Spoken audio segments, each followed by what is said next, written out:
Good morning, good afternoon, good evening, wherever you may be. I'm your humble host, Mr. David Null, also known as Hawkeye Two Feathers. And as always, I greet you with the love and the blessings of the infinite Creator. And I continue to pray that each and every day, each and every one of you will continue to learn how to accept and receive the knowledge, the healing, the wisdom, and the many blessings from the universe. And with that said, howdy, howdy. I hope this finds all y'all out there doing as well as possible. And it's time for a 20 for those of you who abide. And and cheers. Um, the 4th of July was the other day. Am I oriented correctly, or am I sideways? Because my message says orientation is locked. Rotate device back, but it looks okay from here. So, but anyway,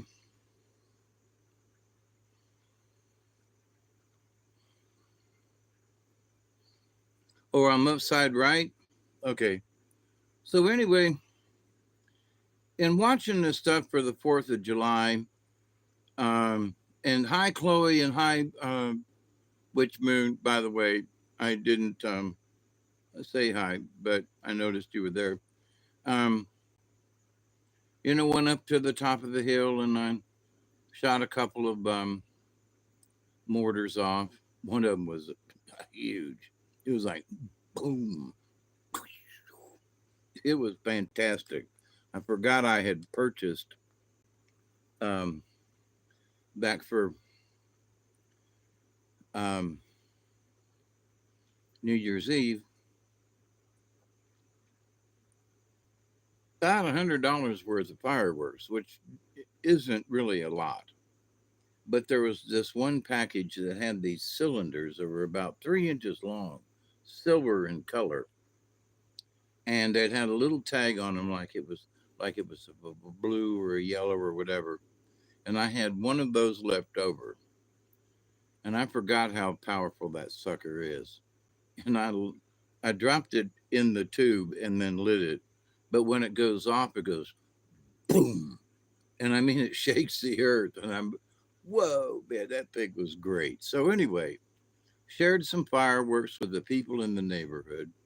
They had fireworks that was, you know, to jump up and down for. I sat on my scooter and clapped. I was like, good show, y'all. I mean, that must have cost them a couple of $100 to put on the show they did. So, in my measly couple, I waited until theirs died down a little bit. And since I'm higher up on the hill, I lit mine off. So, anyway, so there's fireworks. And I watched the fireworks on the mall in Washington, D.C. before I walked up the hill to do fireworks here at my place, and before the neighbors lit theirs actually too. So I'm watching the fireworks display, and I look out across there in Washington, and I see all the people, literally a sea of people. And I'm like, holy cow, man, that's a lot of people. That is a crap load of people, not just a one or two. No, no, no, no, no. That's a bunch of people. And they were not, they weren't just milling around. They were like not packed like sardines, but they was close together. Meaning, they weren't just sprawled out and milling around. No, they was in tape. And I'm like, for all the people who might complain about the United States of America, especially some Americans, right? And it's like, you know, where is patriotism these days? I'm 72, going on 73, meaning I'm over the hump. And so it's downhill from here to 73. But so watching folks out yonder in different places and how they're reacting. If you listen to the news, you would swear that, hey, Hook, what you doing? You would swear that nobody cared about America, and that Americans didn't care about America. You know that we just lived here and passed it off, and but to this point, most Americans don't know how good they got it. Hey, up, kitty. So, and that is a true statement.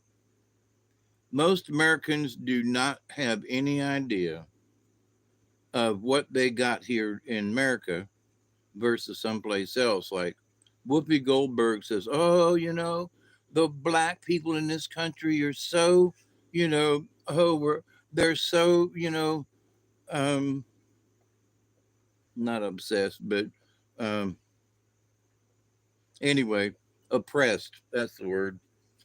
They're so oppressed. Oh my goodness, they, the people in Iran have it better than this." And listen, they behead people in Iran. You know, chop their heads off, like several a week. And it's like, hey, don't like that guy, chop his head off. So it's like, but Whoopi Goldberg says that Iran is fine, and that black people should go over there and live. It's like, go ahead. What? So these stupid people who make these stupid remarks about how bad America is and that it's better someplace else, and it's like, so for the honor and glory of patriotism, the subject matter for tonight, this morning, for the honor. Well, first, there Whoopi Goldberg doesn't have any honor, right? Who is that? The Crow? Hey, Crow, what you doing? How is everybody this morning? So this is sort of my patriotic patriotism kind of look at things, right? So and watching the National Mall the other day on the 4th of July, I'm seeing the president sign the big bill. I'm seeing him up there with his wife Melania, who is so graceful. We're so lucky to have her as the first lady. She's so graceful, you know. And when they both did the little dance, and then there was that moment when they both leaned in and kissed, and there was a fireworks that went off in the background. It was freaking beautiful. But that was all like cool. Did they set it up that way? I don't know. But both of Melania and the Don have been in situations, so it was a sort of natural to them. But the fact that it was so natural, the way that it happened, is honorable. Pay attention. Is honorable. To the two of them, they were honoring one another, which made the scene honorable. I mean, like, what? What are you talking about, Dave? So, and what about this? So, there's honor and glory. The glory of what? Patriotism. What do you mean, glory? Listen, the United States was like the old glory. The flag, every time it came through something, with battle scars and bullet holes and there's old glory standing, you know. So It's the glory of patriotism. What do you mean, the glory of? The fact that, hallelujah, it's glorious that I feel like an American. It feels glorious to be an American. Hey, Barry. And I was not in the armed services of any kind. I served my time in jail, you know, to the captain and the sergeant and the lieutenant there at the jail. I served a year. Um, to know what it's like to be in a barracks, to know what it's like to sleep, 20 people to a room house and to sleep on bunk beds and to have your step. I mean, so I wasn't in the military, but there were many things that was military style kind of thing, right, in the jailhouse. So, but the fact that, my brother was in the Navy, my granddaughter was in the Navy, my pops was in the Navy, uh, so it's like, I couldn't join the armed services because of my knee, because of my leg.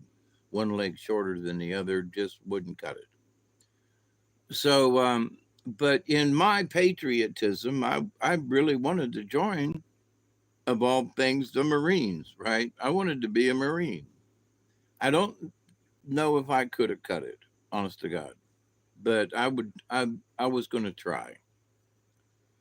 So, for the honor and glory of the Marines, right? For the honor and glory of the armed services. Now, the week before, when it was, Trump's birthday, and it was Flag Day, and it was something else day, and they had all the tanks and all of the things go in front of the White House, and they did the parade and everything, and a lot of people were like, "Oh, they spent too much money, and all that money just, they could have spent it on something else." Listen, that's the first time in my lifetime I've ever seen a parade like that. I'm 72. I know I keep telling y'all. That's the first time that I can recall there ever being a military a military parade of such. Okay, planes flying overhead. Melania the other day looking up as the B-2s went over. You know, um, and the fact that everybody was clapping, and it was the fact that there were so many people. I'm going back to that because it ain't about the Trumpster and Melania. No, it ain't about that, but it is because he's been the instigator. He's been the instigator of a new form of patriotism. It's all right to be a patriot again. And in the cards I pulled tonight, the I pulled the bat card, which is rebirth. So I pulled the deer card, which is, guess what? You know, Sacred Mountain is open, and stop having fear. You can speak to the Creator anytime you want to. You don't need permission. And you don't need any special prayers. You just talk to the Creator anytime you want to, right? But wait a minute, that's heresy. We can't be. No, you got to have a religion. No, you don't.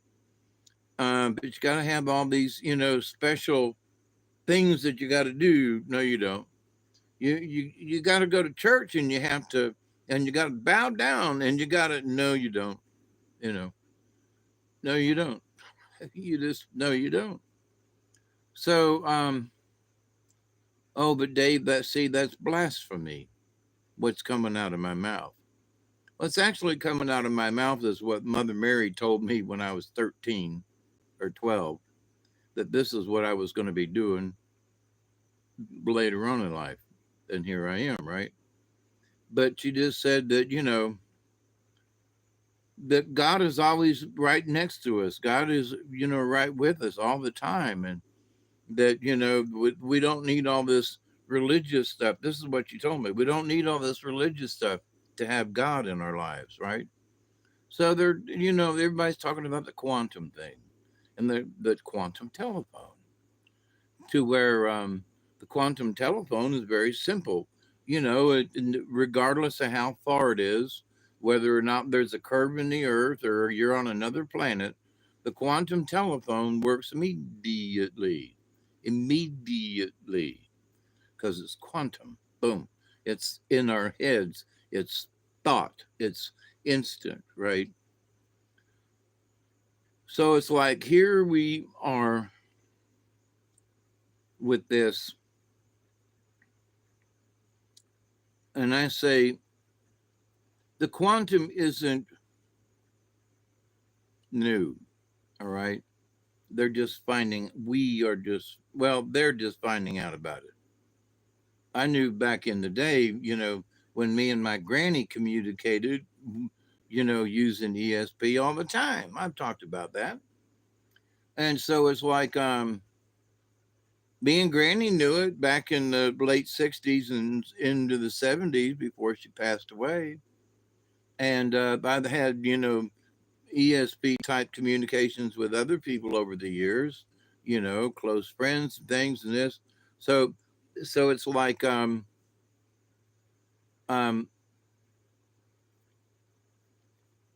many folks know that this kind of thing exists, right? So it's not anything new, but it's new to someone who doesn't know about it.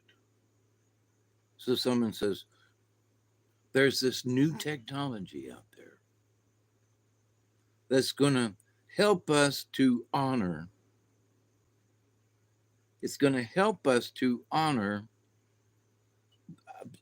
our soldiers. It will help us to honor, you know, other people in America. Well, then you come to find out that the folks who sold you on that deal was anything but honorable. It's like, oh, we got this new rocket, it could fly, and you can tell it where to go, and then it's going to blow up 500,000 people. And you go, whoa, wait a minute, that rocket technology is really cool, but it's made to go blow up stuff and people and things. And okay, so we bombed the crap out of Iran. Did we really, really hit them hard? We'll see. Did we piss them off? You betcha. Did we put a great big hole in the ground? You betcha.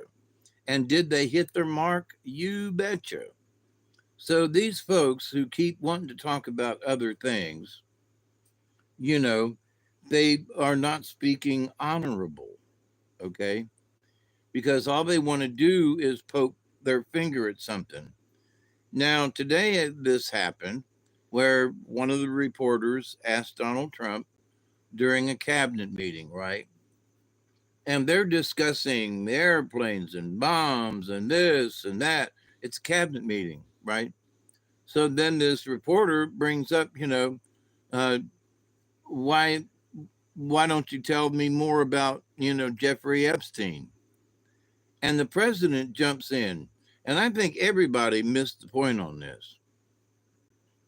It wasn't the fact that it was the fact that the question at the time was inappropriate. That's what the president was trying to get across.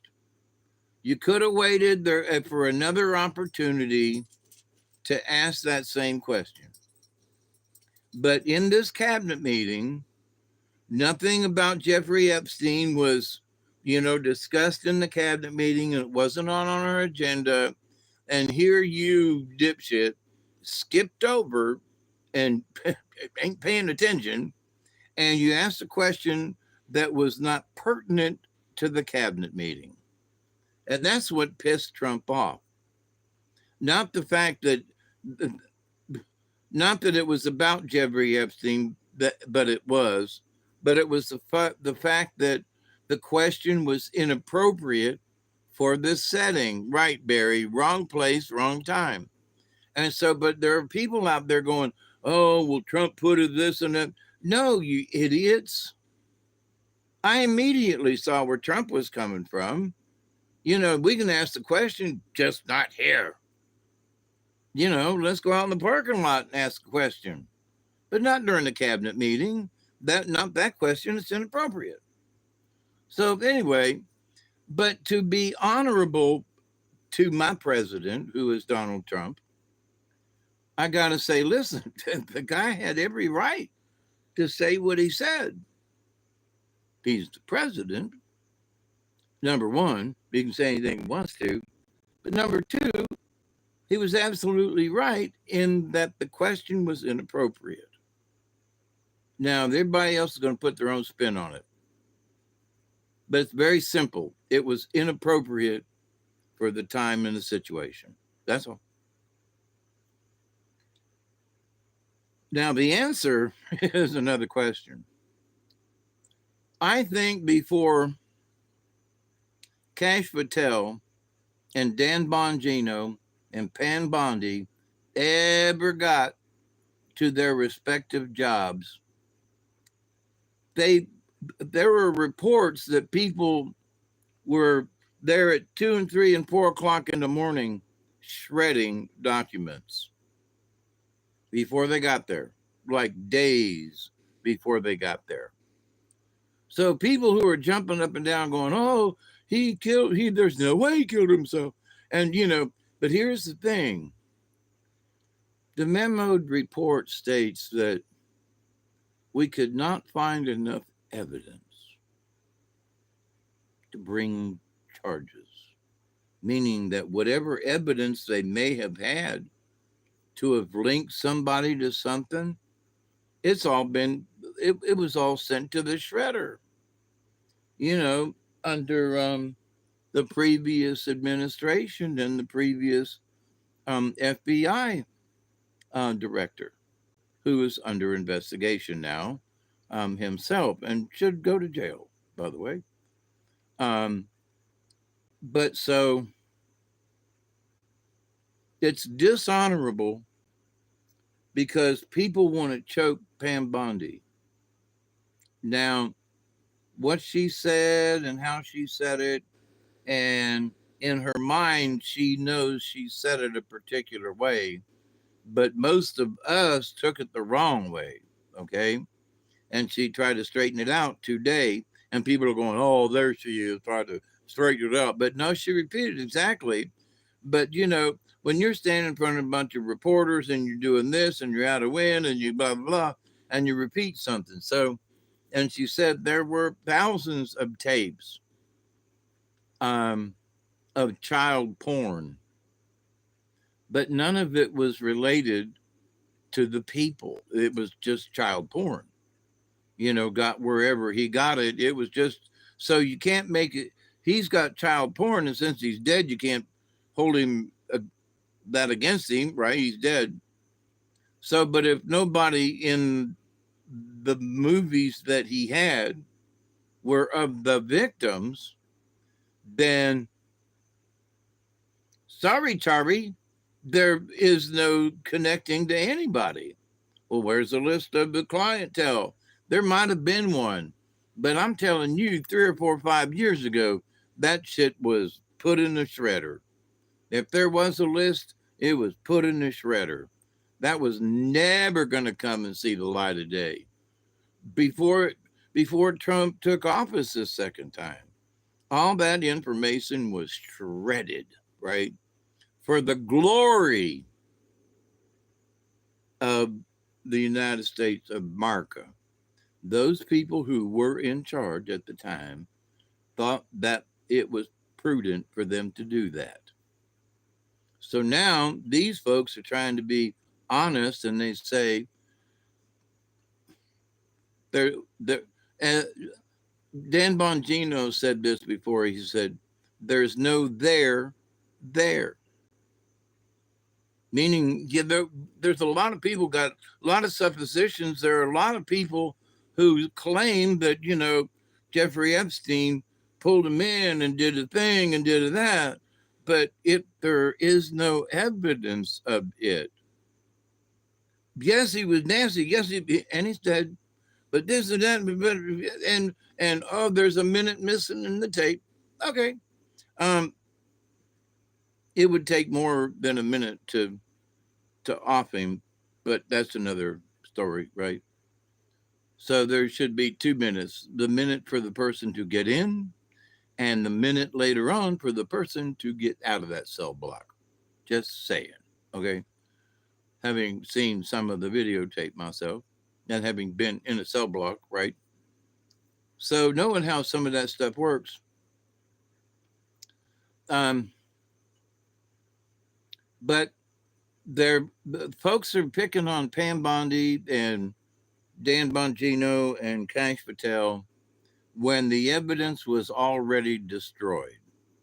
Period. When they got there and what they're looking through, they're telling the truth. We have no more information than what we got here. See this file right here? This is all we got. And we can't sue anybody or take anybody to court with this file because there ain't shit in it.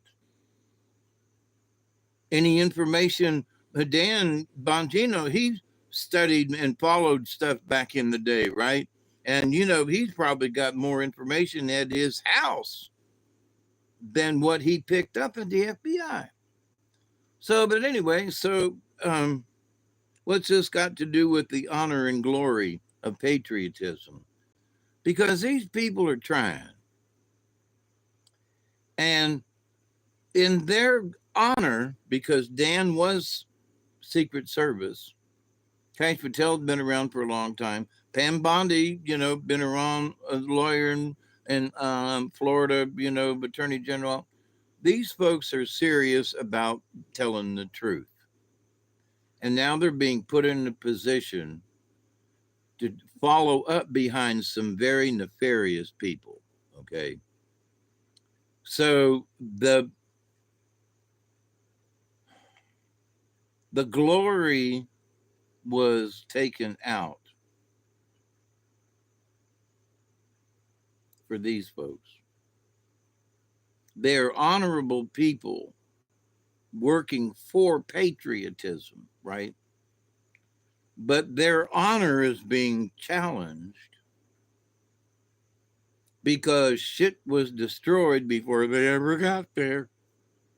I mean, I sat and wondered. I was like, Dan Bongino, he took a week off before he went and accepted the job, and signed and did his thing and everything. In that 1 week's time, and what he claimed he was going to go check on, there were people within the walls of the FBI who knew where stuff was, and they were in there going, brrr, brrr, it's a noisy shredder. Brrr, uh-oh. And it was real easy to destroy any kind of files on a computer, for goodness sakes. And if you didn't know that a file existed, then nobody can go in there to try to recover said file. So there might be some skanky things out there that they deleted that could actually be brought back up if you knew where those files resided. Is it Cash's fault? Is it Dan's fault? Is it Pam Bongino's fault? No, because they destroyed the evidence before any of them got there. So we're going to have to just take that one as the truth. We're just going to have to accept that one, right? And one might say, why was Trump so calm when the subject came up? Why are we still talking about this guy? He was a creepy dude way back when. Why are we still talking about this guy? So that was him saying, you didn't get any more information. And when y'all got to the FBI offices, it was all erased. Now, his statement today in the cabinet meeting was such that Trump already knew that they had had all the information. He knew that Pam and them they had gone through what stuff they had, and that was it. And so they'd told him that before. And so in Trump's mind, it was like, there is no other evidence. My team has told me so. And why are we still talking about this? So in his mind, right? Now, for the glory of patriotism, I watched Trump salute at the end of the parade 2 weeks ago, on that Saturday. I watched him when Melania was talking with people and nobody else was paying attention. There was Trump. There were the last brigade or whatever at the end of the parade was coming by, right?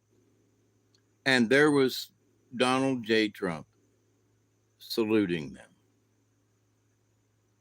And I mean, he was standing up and he was saluting them, right? As the commander in chief. And I was like, now, there are folks who can bitch and complain about him, but he's a patriot. Above all other things, the guy is a patriot.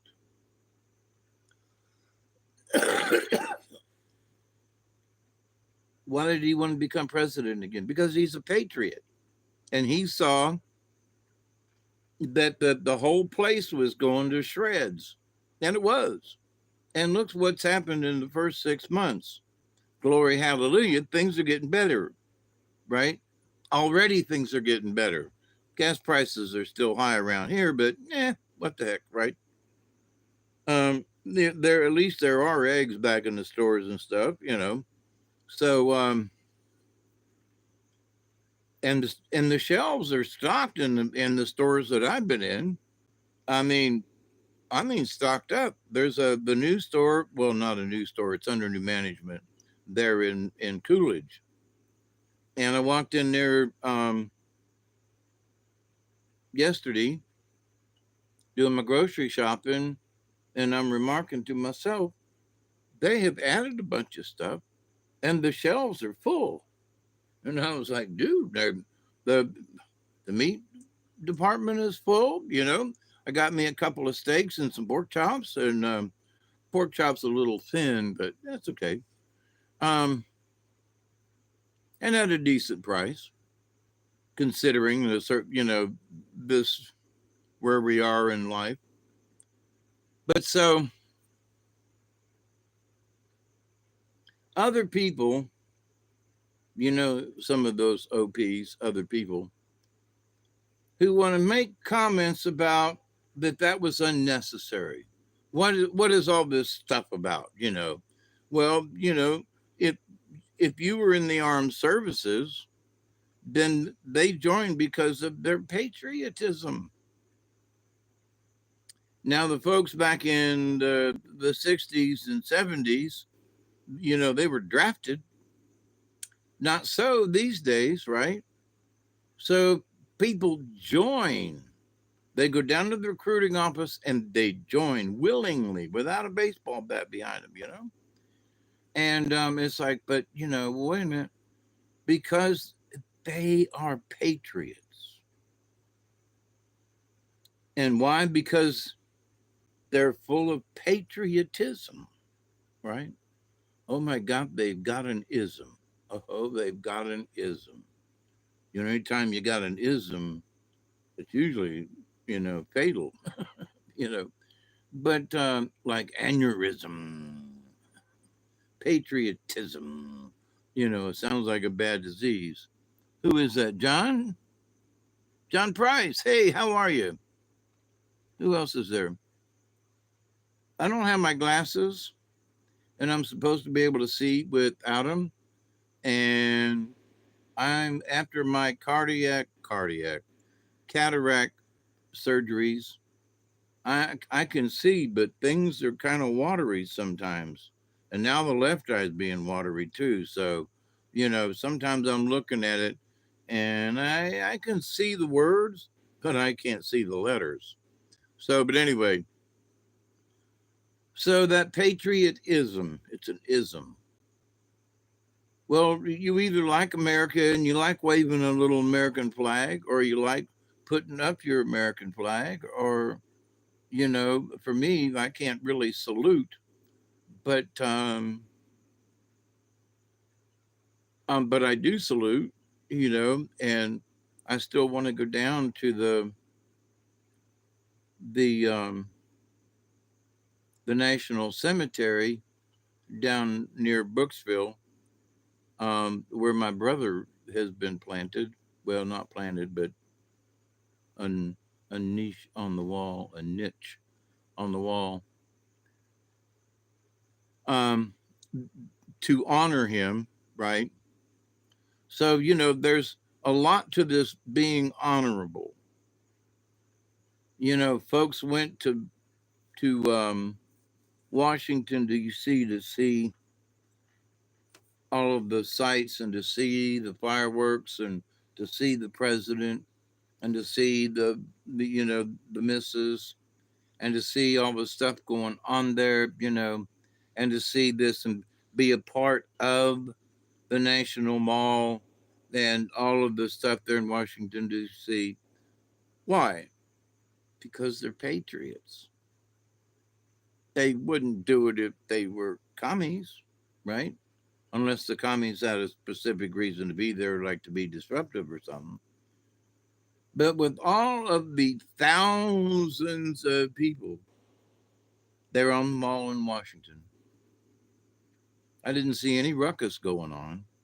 I didn't hear of any ruckus that was going on, you know what I mean? And so there was all those people. I don't think there were any Antifa in the group or the BLM, you know what I'm saying? So here were these folks all MAGA people? In a way, yes. Why? Because they all showed up.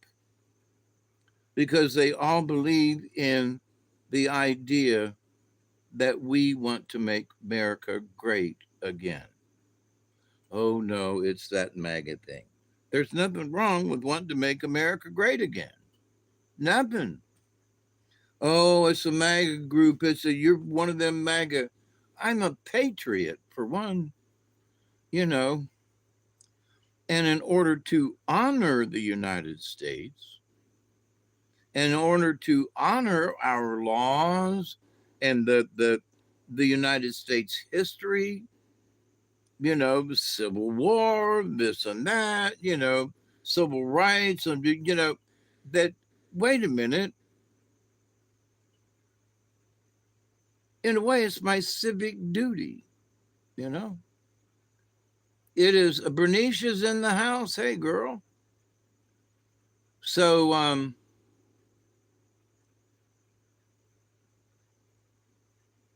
we do these things that are self-evident that all men are created equal, that they are endowed by their creator, you know, life, liberty, and the pursuit of happiness. That's what it says, right?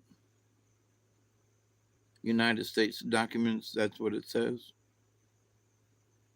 We hold these truths to be self-evident,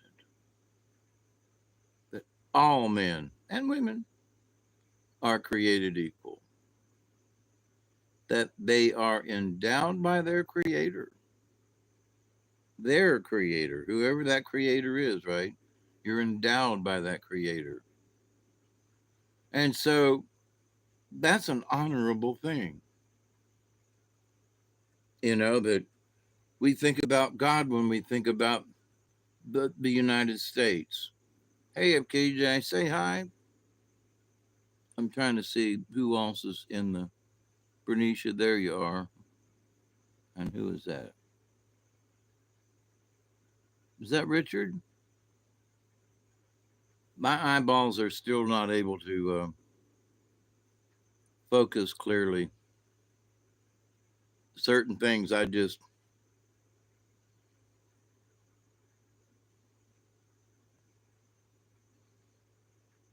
Yep, that's Richard. Okay. Hi, Richard. Now that I can get my eyes to hold still for a minute. Plus, it's really small letters on this thing. So, but anyway, I was so I was very proud to see the president and all the other thousands, if not millions, of people that were there in Washington who didn't create a riot. Nobody created a riot. I was wondering where the bathrooms were. Oh, there's my frog. Where the bathrooms were, because if I'd have been there, I'd have been, God Almighty, how do I get to the toilet? And so, where did they park? I'm watching this, going, I can't believe how many people are there. And they stayed for the fireworks, which was great. And I'm like, here are true Americans that came to their capital, Washington, D.C., to spend the day with each other because they were together, whether they liked it or not, as part of the group that were there for the ceremony, right? So they signed a big bill. So that was on the 4th of July. Our that's when we declared our independence. So that's an honorable thing. So the 4th of July, it's honorable. And, and there's all of these other Americans that show up to show their patriotism. Yeah, they want to see the really cool fireworks. And yeah, they want to be there in Washington. And for some reasons, I go, but why? Why would they go to the trouble to walk there? Because they didn't drive, you know. So they walked there, or maybe they got trams or something, but they made the effort to be there because in their heart of hearts, they are patriots. And that for them, being there on the mall was glorious. Okay. So for the honor of being there, of just being there on that day with the president half a mile away and his lovely wife, and then in the fireworks later on, but the fact that you can say, I was there on that 4th of July when there was a rebirth of America, and that there was thousands of people on the mall. I don't know if there was a million there or not, but there was a bunch of people there. And that there was no fighting. Nobody shot anybody, as far as I know. Antifa didn't start a riot. Black Muslims didn't light a car on fire. I mean, it was an honorable day because the day was filled with patriotic souls because they feel patriotic inside. There's something in there that makes you patriotic. Somebody doesn't come up and go, you need to learn to be patriotic, you know. But then there are people that are going, well, why don't you feel this way? Why don't you want to wave a little American flag? Why don't you want to support the president who was elected this time correctly, And why would you want to disrupt, listening to the Democrats the last couple of days, they are literally trying to start a war with ICE. Now, is that being patriotic at all? Is that being patriotic? Democratic people and they ain't Republicans, telling others that they want to see, a a dead ICE agent before too long. Want to see him dead, not beat up, not just hurt a little bit, or not eggs, or a pie in the face. No, dead. And there are several folks out there who are claiming, it's time to shoot an ICE agent. It's time to do this or that. We need to do this to ICE agents. And it's like, and if you try shooting them and they shoot back and you become a dead mofo, well, that'll be one less loudmouth instigator on this planet. And oh, but you shot a guy, but he was shooting at me. Don't care, you're an ICE agent, and you killed a civilian. Yeah, buddy. He was shooting at my ass, and I shot back, and I'm a better shot. Ding.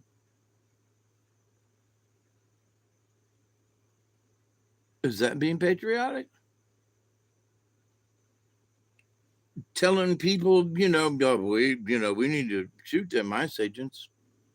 Wait, they are federal agents with a specific task signed by not this president, but others. And, the law was written up in Congress with all them people up there who are crazy as hell, agreed upon something, and it got signed.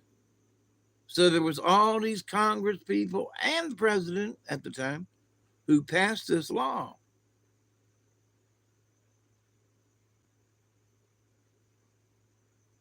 I'm sorry, did you miss something? Obviously, you're not a patriot. You're not a patriot. What do you mean, Dave? They elected Biden. I kicked the ground. At times I threw things.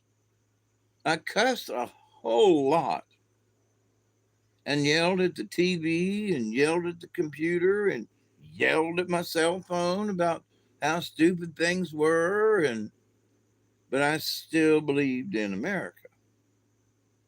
I would not have done any of the things these people are doing. Would not even cross my mind. Of course, the border agents were simply tagging and bagging them, come on in. We've seen the pictures. Horrendous. Millions of people just walked right in. And my Social Security is affected by it. And it pisses me off.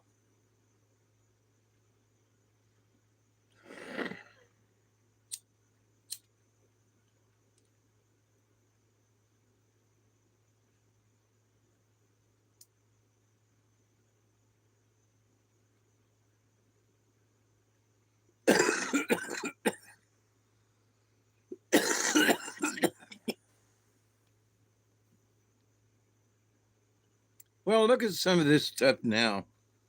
And I say, look at those. Trump made a statement the other day. He was like, did you see everything's big and beautiful? Did you see that big, beautiful flag that we installed out on the lawn, blah, blah, blah.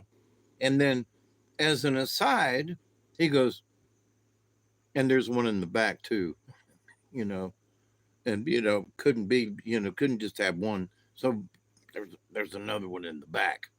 Sort of like an inside joke. It's like, what? And so I don't think it was in the news anywhere that there was a second one, but they made a big deal about the one in the front, right? So he went along with that, but then he was like, there's another one in the back too. Oh, by the way, and I just laughed my ass off at that.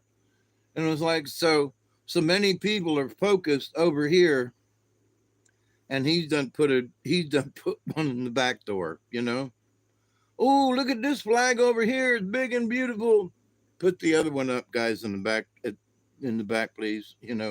Oh, look at the one in the front yard. Yeah, and there's another one in the backyard too. But, because the sense of patriotism, and because the patriotism of the those big flags, right?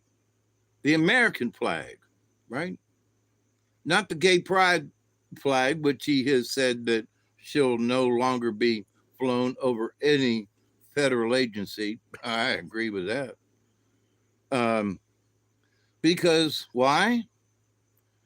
Because only federal flags should fly over federal buildings. That's all. You know, it's a simple statement. Ooh, you hate the gays and you don't like it. No, there's a simple statement. Only the flag, and maybe a state flag, um, or a congressional or something special for a particular, like if an admiral had died and they were doing a special thing, and then there was a flag for a Navy flag or something. But this business of flying queer flags all over the place is just nonsense. But anyway, why, Dave? Because it makes the whole place look gay, and it's not. I'm not gay. I'm a proud white heterosexual male, I think. But so with this business, so Trump put another one in the backyard. You know, don't tell anybody, but there's another one in the backyard. You know, I thought that I still think it's funny as hell, right? Like he got one over on everybody. I put one in the backyard too. He. Like wait a minute, that's too much patriotism. Think about it. He put a big flag in the front yard, and he put one in the back too. Yeah, but he didn't say anything because he didn't want a bunch of people bitching about it. But he wanted one on either end of the building because, you know, he's thinks that way. Because it's a waste of time to the Democrats. It's a waste that you would buy great big, beautiful American flags to fly at the White House. It's not like they're down in the street in the ditch flying. No, they're at the White House where they should be.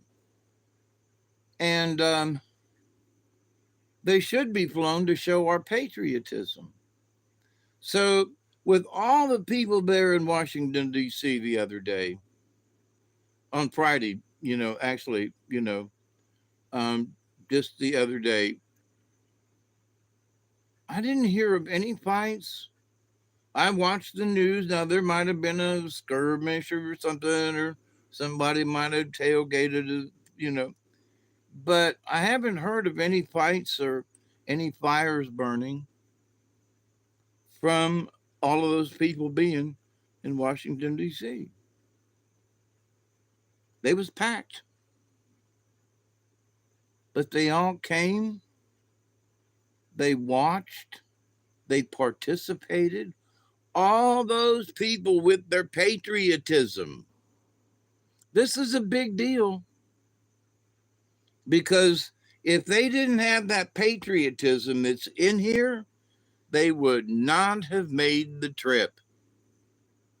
Just go out there just for the hell of it. I'll go out and you. No. If you were going to be there, you had to have patriotism to be there. Now, yeah, it's a big spectacle. And yeah, you want to take pictures. And yeah, you want to remember it later on. And yeah, you want to post it to social media that you were there. Oh, that's groovy. But what a lot of people missed, I think, is the fact that all of those people were there because of their patriotism, because of their love for the country,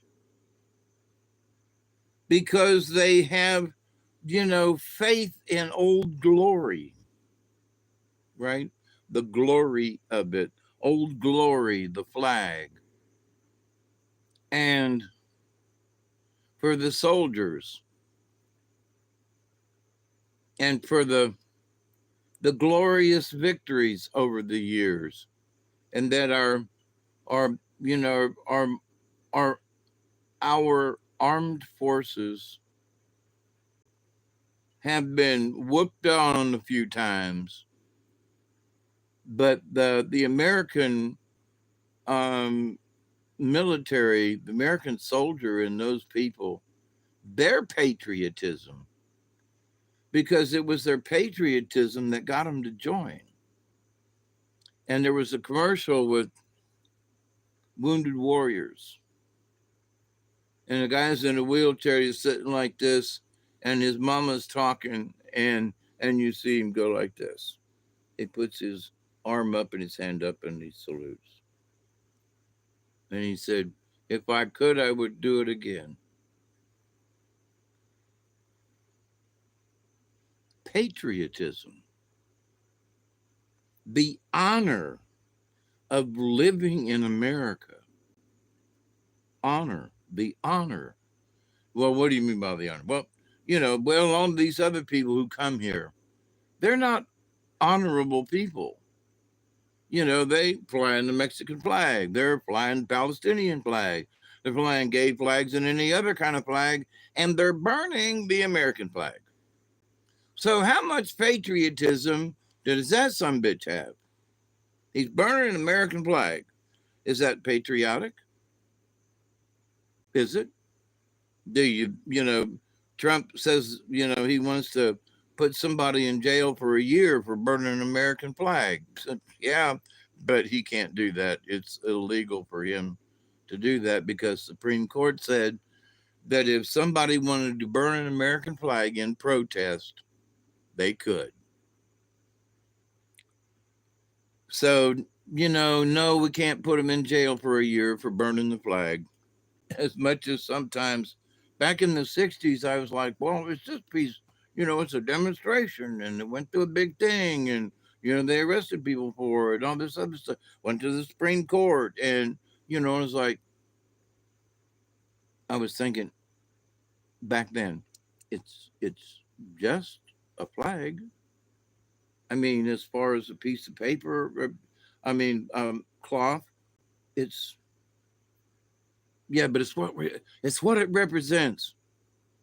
I know, but you can go down to the dime store and buy another flag to replace it with and not start a flipping war over burning the flag.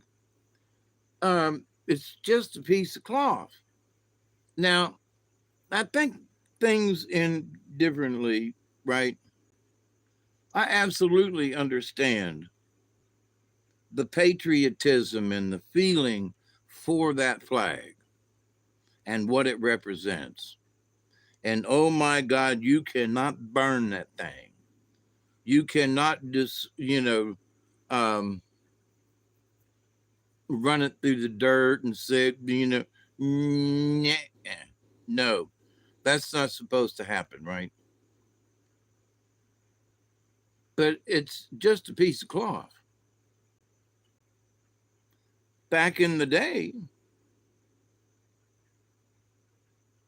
when, that lady, first came up with the flag, um, she just had some material left over. And she made that flag. And so that one flag was the flag. And that flag, the flag, Old Glory, as it proved through the night that our flag was still there. Oh, say does that star-spangled banner yet wave? Banner, right? Oh, thank you, Chloe. Did I say hi to you? Hi, Chloe.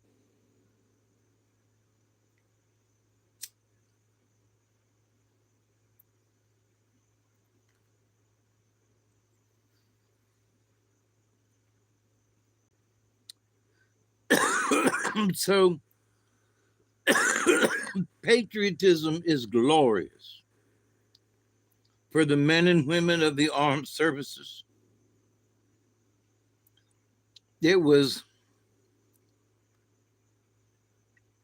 a privileged, proud, and an extreme um, act of patriotism for them to have served in the armed service.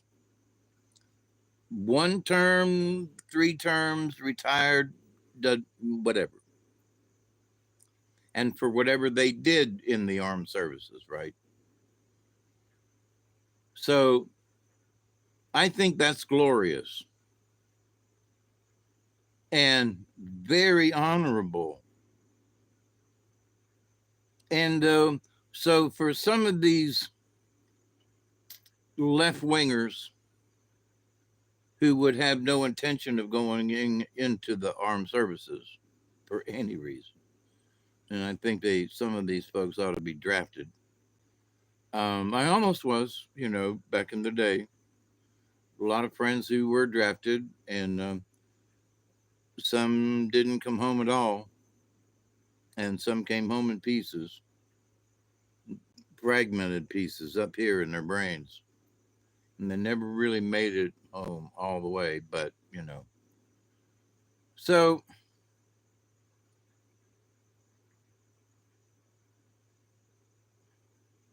for the honor and glory of patriotism, what honorable, I've talked about on what is honor, right? Respect, basically, and to kind of sort of shortchange it, it's respect, a, a crap load of respect. Because it's not just respect, man. I respect my teacher, and they taught me, and I know I was difficult to get. That's good, Um, but when you serve in the armed services, and you have stood, you have marched together, and you have bivouacked together, and you have suffered whatever it was together in boot or otherwise the heat of Cambodia and Vietnam, and then there's Afghanistan, and and all them points over yonder, and it's like, and the conditions that were there and are there, but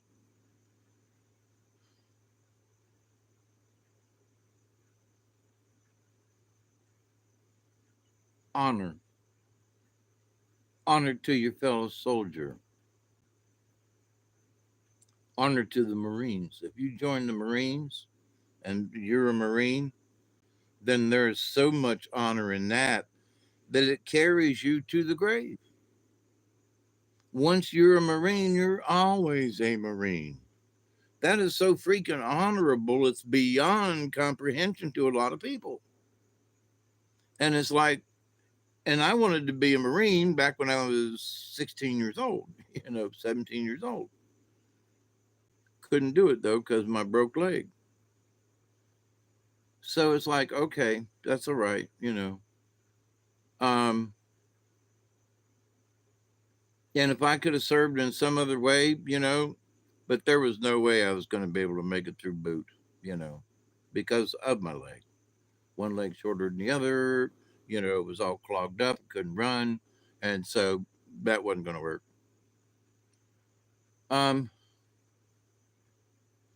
as much as I felt honored towards the Marines, it would have been dishonorable for me to have tried to be a Marine because of my condition. Okay. So there's like, um, I did the honorable thing and stayed out. Because I talked with one of the guys, and he's like, "Well, you could sign this piece of paper here, and and you can do, and we can try." And I was like, "Nah, that don't sound like a good idea to me." But okie doke. So anyway, honor is served in other ways. Honor is served by your fellow man. You are honorable to other human beings, for crying out loud. Why should I be honorable to that? Why should I respect that? I don't know who that person even is. Because they're, do, are there is aliens? Do you see antennas sticking up or anything like that? Or is the skin pretty much like one of us human beings kind of thing? Yeah. Yeah, it looks like a human being to me. All right, then you need to be honorable to other human beings, for crying out loud. What? Yeah. Especially, but not in, other patriots. I didn't go to war. Couldn't join, but um, I can honor, anybody that was in the armed service. My ancestors, pops, and my brother Dan, and my, and my granddaughter, Sammy. And so it's like, and Barry was in the Air Force.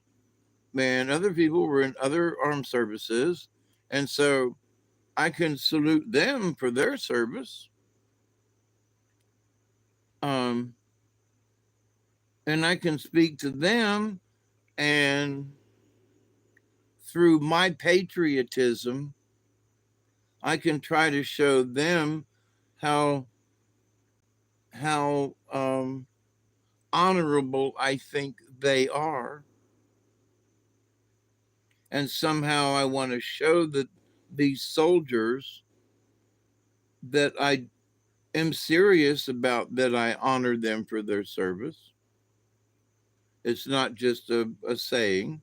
I truly mean it. Um, and I don't know what you've been through, but I honor the fact that you made it through, and maybe you're still serving, or maybe you're in the, the reserves, or maybe whatever the maybe is. I still have a lot of honor for the our armed the armed services folks. So don't need a war to do it. I don't need any kind of special permission. And but at Washington the other day, you know, I saw a lot of people, but I did not see a lot of soldiers. They might have been there, but I didn't see them.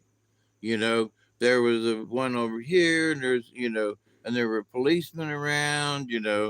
Kind of keep an eye on things, and I'm sure there was Secret Service, and I'm sure there were FBI agents there on the mall that day.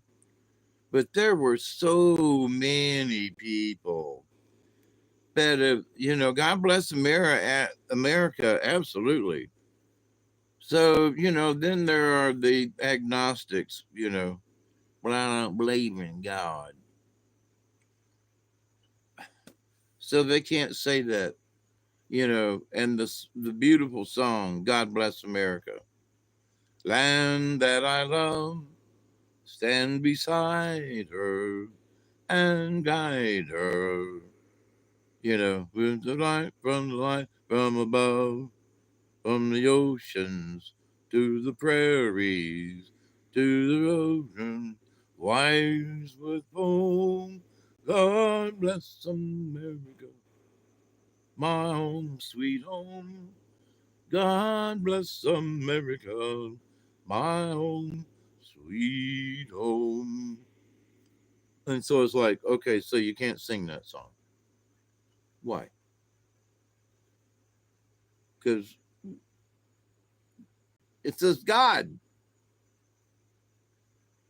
Yeah, right. The name of the song is called God Bless America. Yeah, but I don't believe in God.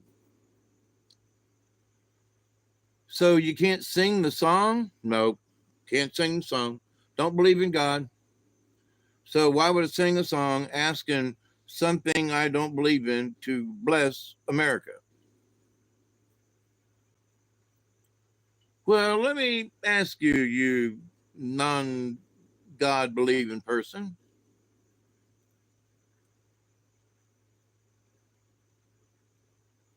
Do you believe in blessings?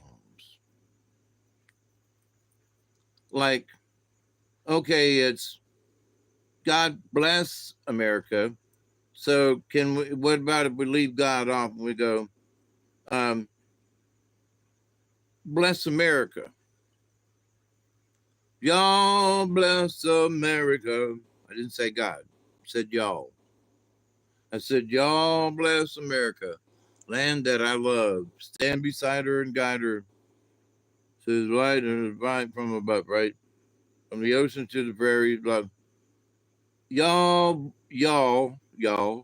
bless America. So we could interject in YALL, y'all bless America, and we can skip the God part. Okay. So when I say God bless America, you sing y'all bless America. All right. And it'll blend in, but you'll know that you're not saying God. So you can still sing along with us and praise and send up our voices, you know. Well, why would I do that?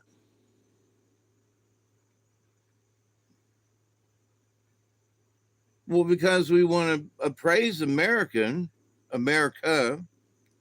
We want to put forth good energy in song and let our song be heard in the universe.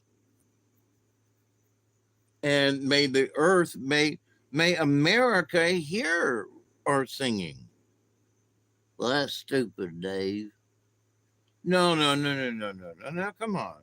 You know, Mother Earth hears this, and you know, plants like it when you sing to them if you're not off key, and you know they like music and Beethoven and maybe some Bach, maybe Mozart, probably. You know, so of, of course we can sing to Mother Earth. You know, Mother Earth. Who are you talking about? I'm talking about the dirt. You know, native peoples, Indians. You know, been dancing and singing to Mother Earth for centuries, eons. They've been, you know, uh, you know, stomping their feet and and tapping their feet, you know, to the drum, which is the heartbeat of Mother Earth. Um, and so, why can't you sing along with us? Because it's glorious to sing, you know. No, it ain't. Well, then you're not much of a patriot. Well, if somebody comes over here, I'm going to get my shotgun out. I'll show you what a redneck patriot is. But you don't believe in God. Nah, every time I ask God to help me out, I just ended up with another divorce. Well, okay then. Can understand that, you know. So what about this? So we're going to make choices in our life. What are those choices that we're going to make? Are we going to choose to be unpatriotic and screw the government and screw the cops and screw everything and screw? Well, gotta say that you gotta pay attention. If you want to live here in America, you're gonna have to pay attention. Because at my old age, and I was talking to some other old age people the other day, and we was talking about it, and it's like, you know, you can't get away from it no matter what. And so you got to learn enough of what's going on so you can keep your head from getting blowed off. What do I mean by that? Well, you want to know about the taxes in your town and county. You want to know what it's like for property rights. You want to know what this law is. You want to know if it's all right, you know, to pee on the side of the road. You want to know whether or not, such and such. So you need to know what the rules are so you can avoid breaking them. What? If you want to be an honorable patriot, learn the law so you can avoid breaking it. Well, here I was walking down in the curb on the street, right? Nobody parked there, and I was just walking on the street next to the sidewalk. And I'm kicking a can, and what I'm doing is I'm looking for spare change. When people get out of their cars and stuff, a lot of times things falls out of their pockets and it rolls under the car. And I found a diamond ring that way. That's a true story. I found a diamond ring that way, and it had emeralds and other things on it too. But and the ring was worth over $10,000. Belonged to Elaine Shanks, God rest her soul, one of my very dear Jewish friends. Um,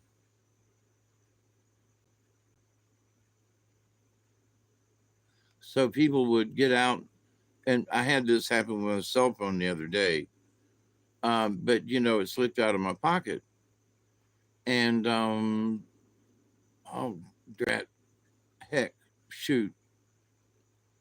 But change will come out of your pocket or this and that, when you're getting your keys out. So, but anyway, so I was walking along on the street off of the curb. And the next thing you know, I got this, hey, buddy. And the police is coming down the street like this, right? And now I'm walking along and they're driving along with me. And he's got his arm out the window and he's like, what you doing? And I said, I'm looking for spare change. And he said, well, you've been walking this whole block in the gutter. Yes, sir, Your Honor. Yes, sir. Um, I'm going to have to give you a ticket. For what? Well, it's sort of like jaywalking, but you're walking in the gutter and you're supposed to walk on the sidewalk. And anyone caught gutter walking gets a citation. Now you say, well, son, bitch, I was just walking in the gutter, minding my own business, right? But I didn't know that there was a law saying I couldn't walk in the gutter in town, right? Walk in the gutter over there or on the, just outside the city limits, it was good, Mainly it was for downtown, but, where people walked and this and that. They didn't want a bunch of ruffians walking on the sidewalk and down there, and down in the gutter too, like they want to do, because that looked intimidating. And then people who wanted to come in and park, there were people that were standing in the gutter. So it was perfect sense if you stopped and thought about the reason why they did it. It wasn't to pick on people. But so I got a citation on a yellow sheet of paper, and which was don't do it again. So I got a citation, but I didn't get a ticket. But you still need to know what's going on. It's like uh, I heard from a friend of mine, and he was like, Dave, check your porn site. And I was like, what? They shut the porn off in Georgia. Oh my God, they have. They've shut the porn off in Georgia. You can't watch porn in Georgia because you have to be able to prove how old you are. So in the meantime, you can't watch it. Wait a minute, but I'm 72 years old. It's one of the only things I get some enjoyment out of, um, albeit how little it is. But um, I can't watch porn. But I'm 72. My place is paid for. I paid for my, well, I got to pay for the phone bill when I get done talking to y'all. But wait a minute now. So you need to know the laws that come into effect when they do, and what do they mean. So if you get caught with your pants down, or you get caught in the gutter, just walking there, because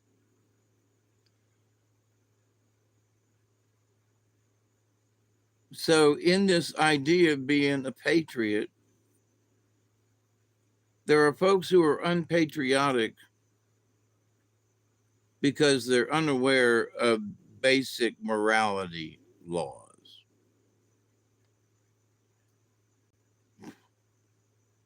When not to pee out the back of the truck. When is it proper not to stand up in the back of your truck and pee out the back of your truck or out the window of your vehicle, or where you just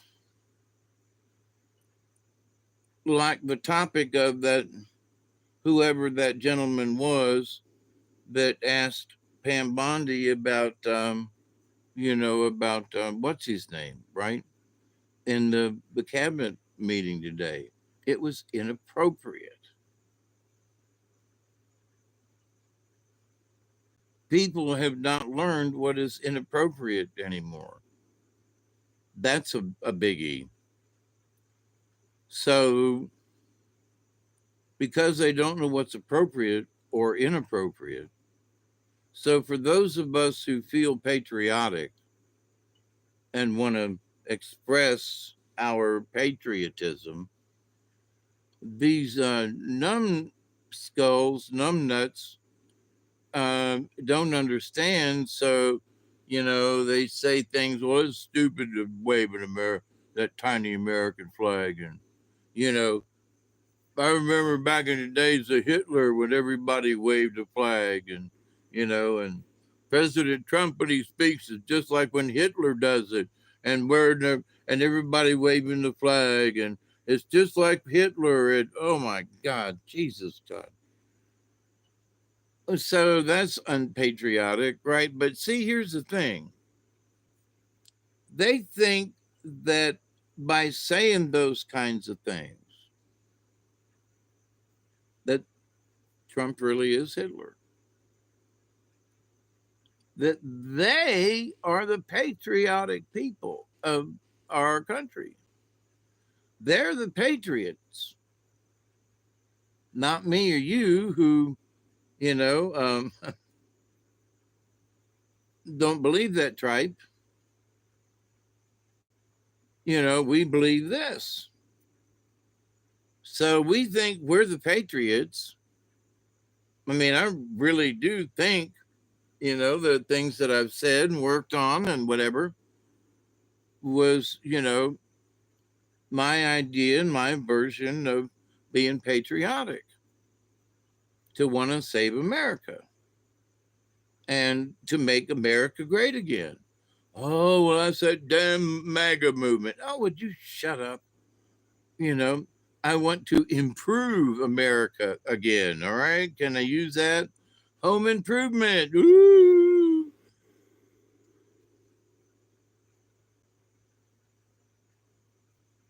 It, my face is itching, like you probably watching me going, what's going on? My face is itching. My meds and stuff, my face itches a lot. So, but anyway, so what do we do with all this? For the glory and honor, patriotism. I'll continue to, to pray that each and every day, that each and every one of you will continue to learn how to accept and receive the knowledge, the healing, the wisdom, and the many blessings from the universe. Because when you accept the gifts from the universe, accept the gifts from God, from the Creator, when you accept these things freely and then use them for positive things after you get them, you can't ask for better than that. That's being a patriot to the universe. What? That's right. By accepting and receiving and then using that in energy and information in a good way on planet Earth here, you know, you know, we're doing a great deed for the planet Earth. We're doing a great deed for each one of us. We're doing a great deed for the universe because in being patriotic to the planet, well, all this stuff about loving the earth and all this, I just can't get behind it. Well, but you can get behind the losing Detroit Tigers, or Lions or whoever they are. You can get behind the New York, is it the Mets or the whatever? One of them is always losing. Uh, you can get behind, a team that very seldom wins and has a mediocre record, but you can't get behind the planet that we live on. You can't be patriotic to the planet? Come on now. And that's where people get lost. We do have a connection with the earth. And we need to say, glory, hallelujah. The glory of that. To honor the earth and to honor the Creator in the same way. And this honor is very important because when you honor something correctly, and even just a little bit, it's like good fuzzy energy. You know what I mean? It's not some stark, jagged kind of energy going in. No, it's wavy, but it's strong, It's good energy. And so we need to be patriotic to one another. We need to be patriotic to the planet because if we're patriotic at all for America, then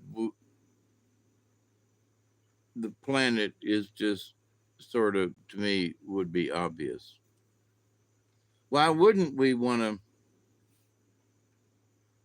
have the confines of America blessed? Why wouldn't we extend that energy out to that, to our borders and boundaries and whatever? Why not extend our our belief system, our energy, our truth, our why not?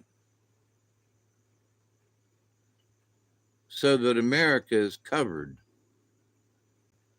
with our thoughts and with our patriotism, with our hearts and our minds.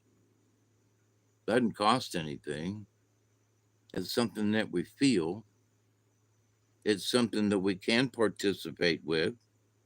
We can participate just by thinking about it. There are crazy people in LA trying to burn it down.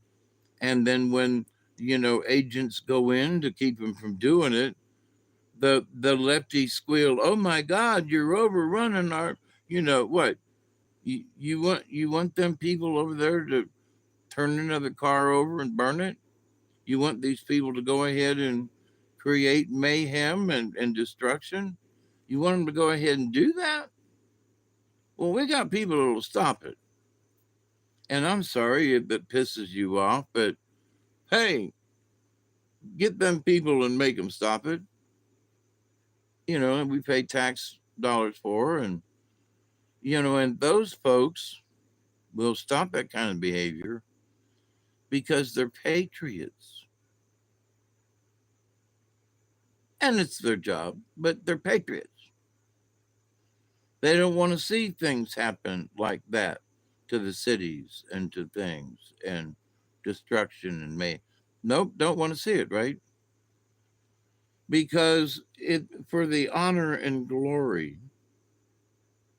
But it's not honorable to be burning stuff up, right? And then telling people it's okay, I could do it. Anybody that tries to stop me, they're the ones that's bad. Basically, what they're saying, right?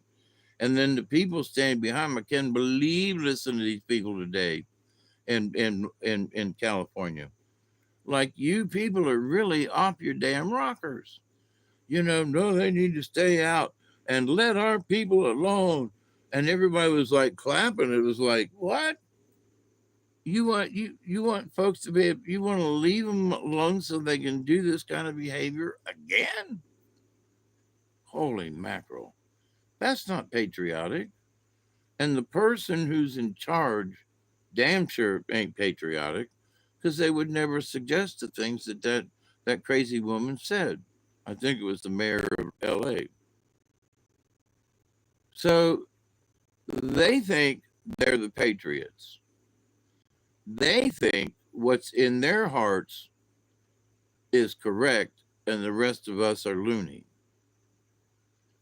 And so well, that's democracy for you. You got two sets of views, right? That's democracy. Um, Now, come on. Sorry, I'm. I consider myself a liberal, but that's stupid. Come on.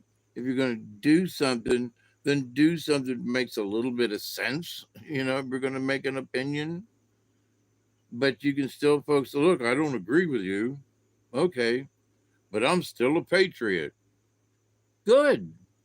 Show us what kind of a patriot you are, and show us what your position is on this.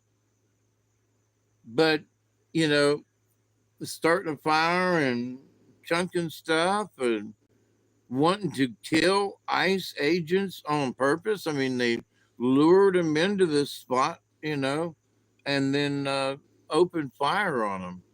What is wrong?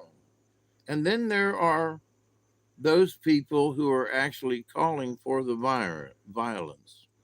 Those people, in my humble opinion, should be arrested immediately. If they said something on social media that says you should start up violence, you blah blah blah, and kill a nice agent, those people should be arrested immediately. I'm sorry, and not be allowed to post anything on social media. Oh my God, they're arresting all of us, and they're arresting people who are trying to subvert and who are trying to create violence. Oh, it's the Hitler times all over again. They're going to hire new ICE agents to patrol our streets.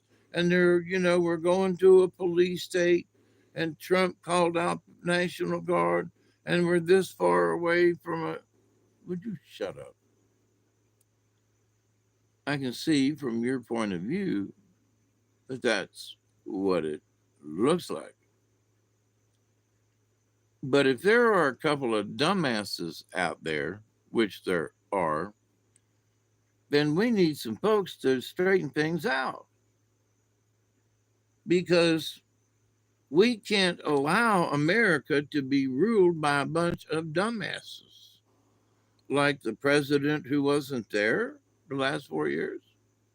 The The President Who Wasn't There. You know, that'd be a great book title, right? Or whatever. So, and to wrap some of this stuff up, be patriotic. It's all right to be patriotic now. Trump and Melania and that kiss on the balcony, the fireworks in the background, all those thousands and thousands. If there were a million people there, I wouldn't be surprised. So, all of those people, was you that pinched my butt? Oh, you ain't talking about me.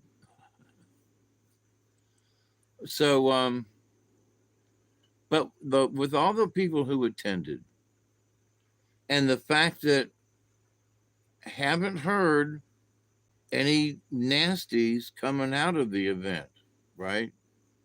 If there was something, even a car wreck, somebody would be reporting it, right? So the fact that the event went as clean as it did with all those people and no violence. No, I don't know. There might have been an incident, but I have not seen anything. Doesn't mean that there wasn't somebody over there being, a pain in the ass. But all those people who were there were patriots, patriotic people. Were they in the armed services? Not everybody, no. Were there some? Yeah. Were they there to see the fireworks? Yeah. But they were also there to share in their patriotism.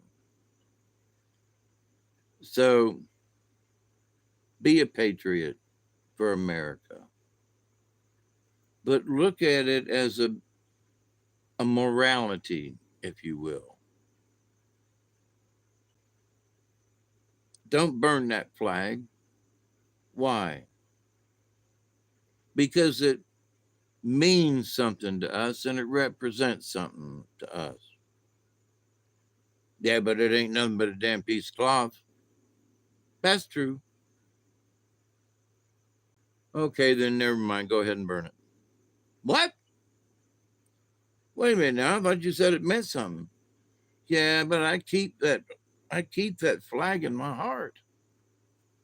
You can never take that flag. You can't burn the flag in my heart. You can't take away my patriotism. It is what it is. So, in some ways, burn that piece of cloth over there all you want, but you can't burn my flag because the flag is an idea. Old Glory made it to Mount, Sarabachi or whatever in Iwo Jima. It made it to the top of the hill in Atlanta. You know, Unfortunately, Southerners died, and lost the war. But they planted the American flag, and over the years, the North and the South have worked out their differences. Mostly, mostly, they still got some rifts, um, but both are patriots. My northern brothers and sisters up in Ohio are very, they're very strict patriots. They love America. Man, what do you mean talking bad about it? What are you? Who are you? So they strong about it, just like I am about it down here, and just like my friends down here are strong about their feelings about patriotism in America. So there are a lot of patriots all over this great United States.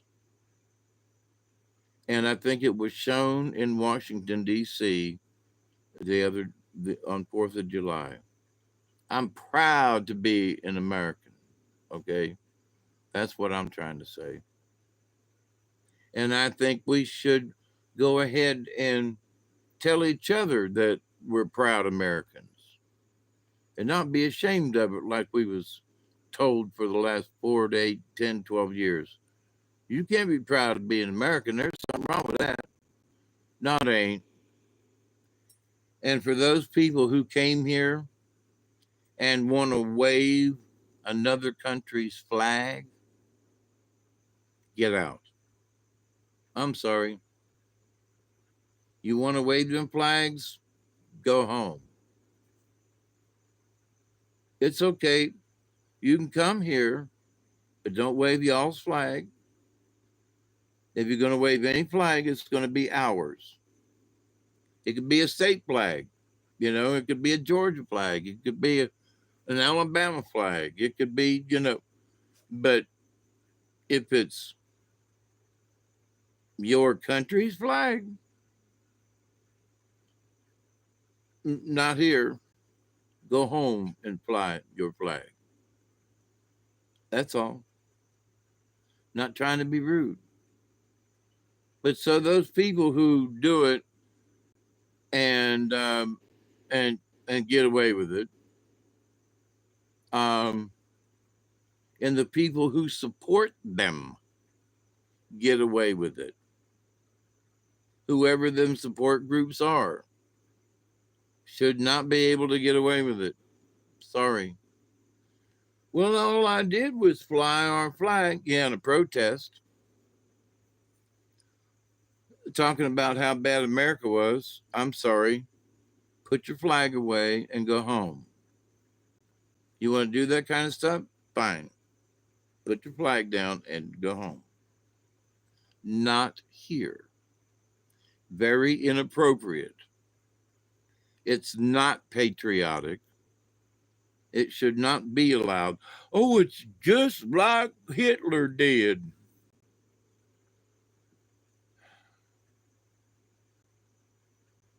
Hitler used the swastika and was invented during his time. The American flag was invented by Betsy Ross, 250 years ago. What you talking about? You trying to compare the swastika to the American flag? You jack dipshit, who the hell are you? No, American flag has been around. We keep adding stars when we conquer places, like, you know, when they conquered Alabama and they conquered Wyoming and then they conquered the Hawaii Islands. Let's not forget that. And they did conquer the Hawaii Islands, by the way. But so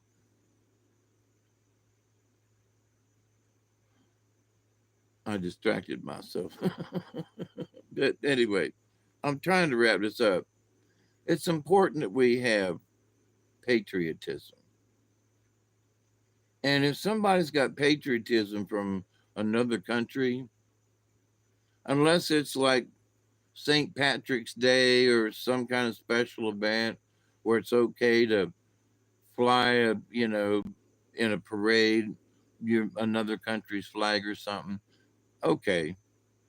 But if you're in a protest group and you out there burning our flag and waving yours, sorry, you should be arrested. I'm just, not this, hey, cut that out, son. No, it needs to be more severe than that. You need to get handcuffed, taken to jail, put in the drunk tank, and then, spend at least 6 months in the hoose house. At least 6 months to learn a lesson. We're not going to keep you long, but we're going to keep you. Do you want to keep doing that to the American flag? We'll be glad to bring you back. You want to keep doing that and disrespecting, we'll bring you back. Now, does that mean we are forcing people to be patriotic?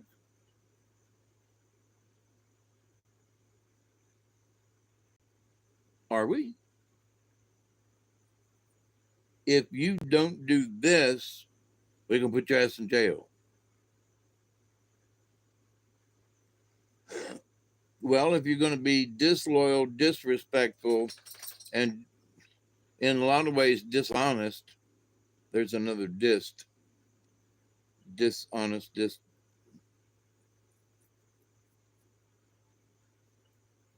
which in a way makes you dishonest, distrustful.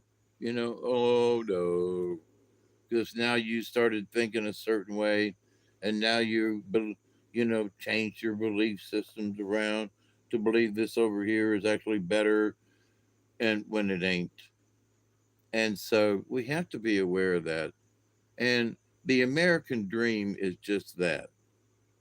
It's a dream that all of us Americans can live together, and that we can figure out a way through the court system. We can figure out a way, to we want to barter, how much for a car or how much for this or that. We can barter. We've got um, the power to negotiate. So there are certain God given traits that we're allowed to keep and use, and it's okay. But patriotism is something that you got to have in your chest. It's got to be in here. And there are people who just don't feel it. They can feel it for a football team, they can feel it for a basketball or baseball team, but they can't feel it for the good old United States of America. They have an allegiance somewhere else, but it doesn't seem to be here. So it's like, so for those of us who do believe in the American dream, and for those of us who, do believe in that thought process, that most of us are here to be patriotic. Most of us are here. If we didn't like it, we'd move, right? So we're here, we're hanging out, we're going to fight for my property taxes, and fight for, this and that in my own community, in my own county. And when the government wins out, which they have every time I have been up against them, that it's like, yeah, well, but at least they know I'm still here, you know. So, and at some point in the future, hopefully I will quit paying um $65 a year for a recreation department that I don't use. It's like I'm paying for a gym membership that I can't use. And but the county's making me pay it because of my property taxes. No, that's not right. But yet there it is. Us old people have to pay it. We have to pay that, you know, that money to the recreation department in our county. Why? Because somewhere years ago they made a deal, and so the deal was is that all these people, well, then they didn't realize that half of the county was going to retire at some point, and all of us retirees that have worked here most of now there a lot of folks have worked in Colquitt County all their life. I moved here, so not quite all my life, but so now that I'm retired, and so are a lot of other people, you didn't think we'd all live this long. But now we have to pay the recreation department to help keep it up. when none of us old geezers use the recreation department? I'm going to keep trying to get her changed, because it just shouldn't be there. We got ad valorem tax and all this other stuff. I got to pay for the city of Moultrie's recreation park? No, that is should not be true. So, but even though, to those of us in the county who think that ain't right, well, it's only, $200 or something. You don't get it. I'm on limited income. I can't afford that $200. Well, it's only, and it's for the good of the kids but I don't have any kids. And my kids are grown up and their kids are grown up. There are generations of kids that ain't here that have to do with me. But you want us to pay for something that none of our kids can use because they're grown. We can't use. And wait. Find somebody else to pay for it, not us. Find somebody else to pay for it. And there's enough people, that they can pay for it and leave us poor people and retirees out of it. So there's still things to do. But the folks who are charging the money on the recreation department, they think it's fair. Because I went to their meetings years ago, and these people think it's fair that we pay for part of the recreation department. Because there are people in the county that sneak in and use the tennis courts. Ooh. So that means the rest of the county has to foot some of the bill for the recreation department. That's the reason. Somebody used the basketball nets. Somebody from outside the city limits used the tennis courts.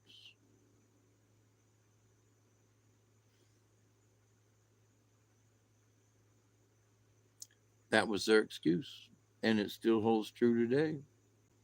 So, got to be a patriot. I have to be a patriot to the county that I live in. They got issues and stuff, but okay. I've lived here, put up with stuff. I've gotten some breaks. I went to jail. I did this. I did that. I got into the old boy connection a little bit. So was saved, learned a bunch of lessons. Enough to write a book, But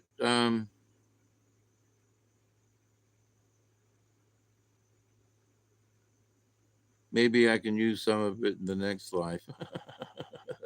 you know, some of it's pretty interesting, information that we learned. But so anyway, simply because I've lived here for 42 years on this property, you know, I have a lot of I have a lot of patriotism, if you will, for my property. I have a deep sense of pride and connection to my piece of property, and a little bit to the neighbors on either side of me too. But um,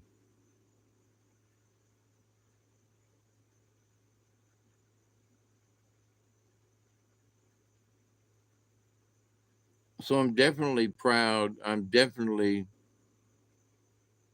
patriotic for my property in a way. Yes. Hey, Mary wins.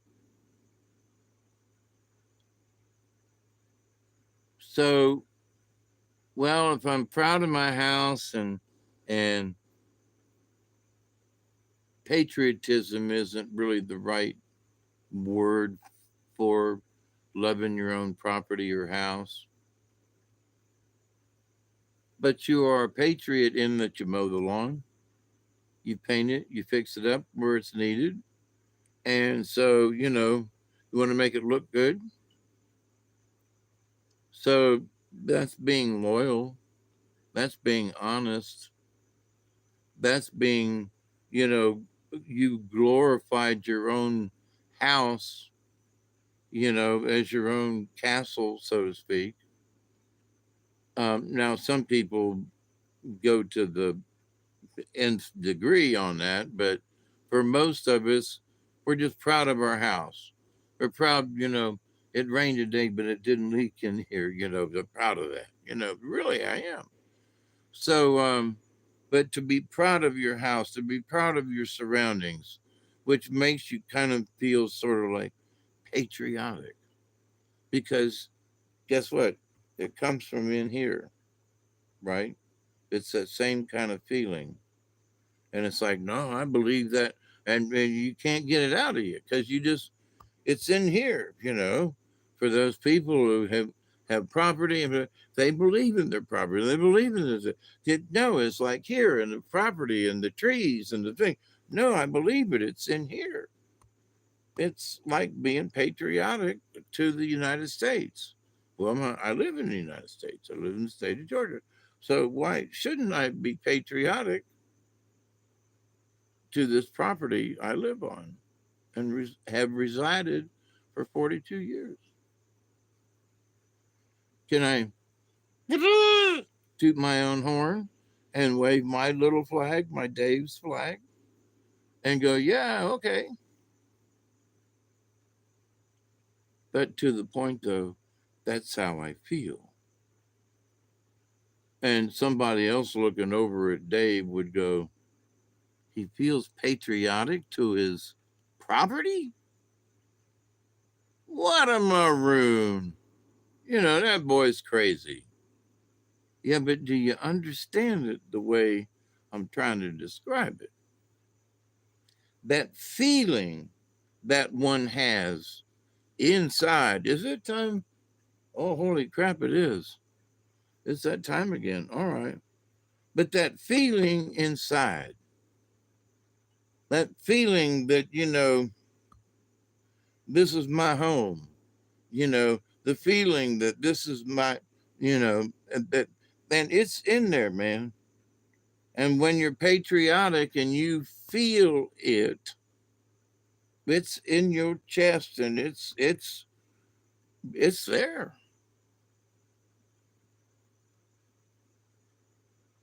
Cheers.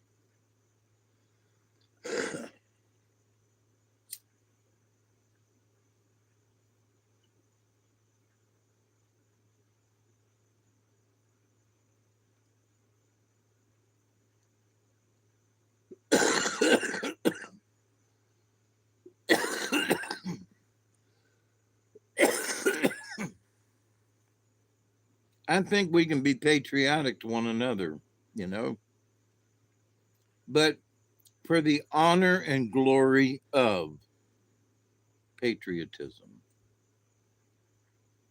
that being connected to something and feeling it in your chest, feeling it with that emotion that says, I love Mother Earth. Well, where else would we be? I don't know, but I love Mother Earth, you know? I love being here in the state of Georgia.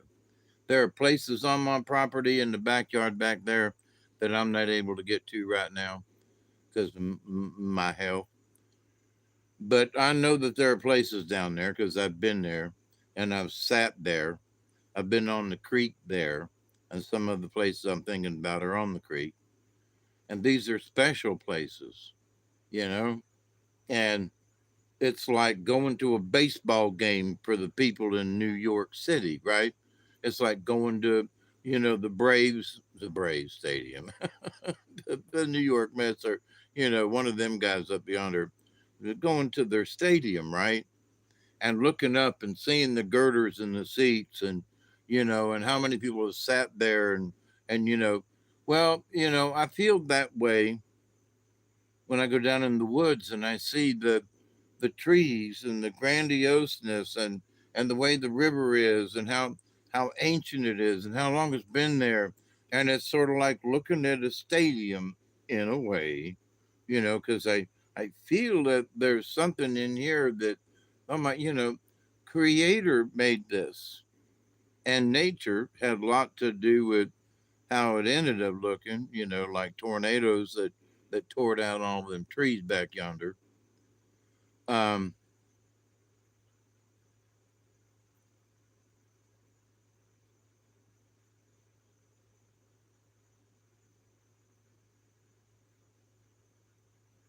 so I honor my property, hopefully, by allowing certain things to grow, by not being rude and just chopping at things, even though I cut trees down for firewood. Um, but all in all, I try to look out for this piece of property, and I have over the years kept other people off of it from doing nasty things and cutting and smashing and ruining, and I said no. So and I won that battle because it was my property and they were trying to do, and it wasn't theirs. But anyway, cheers.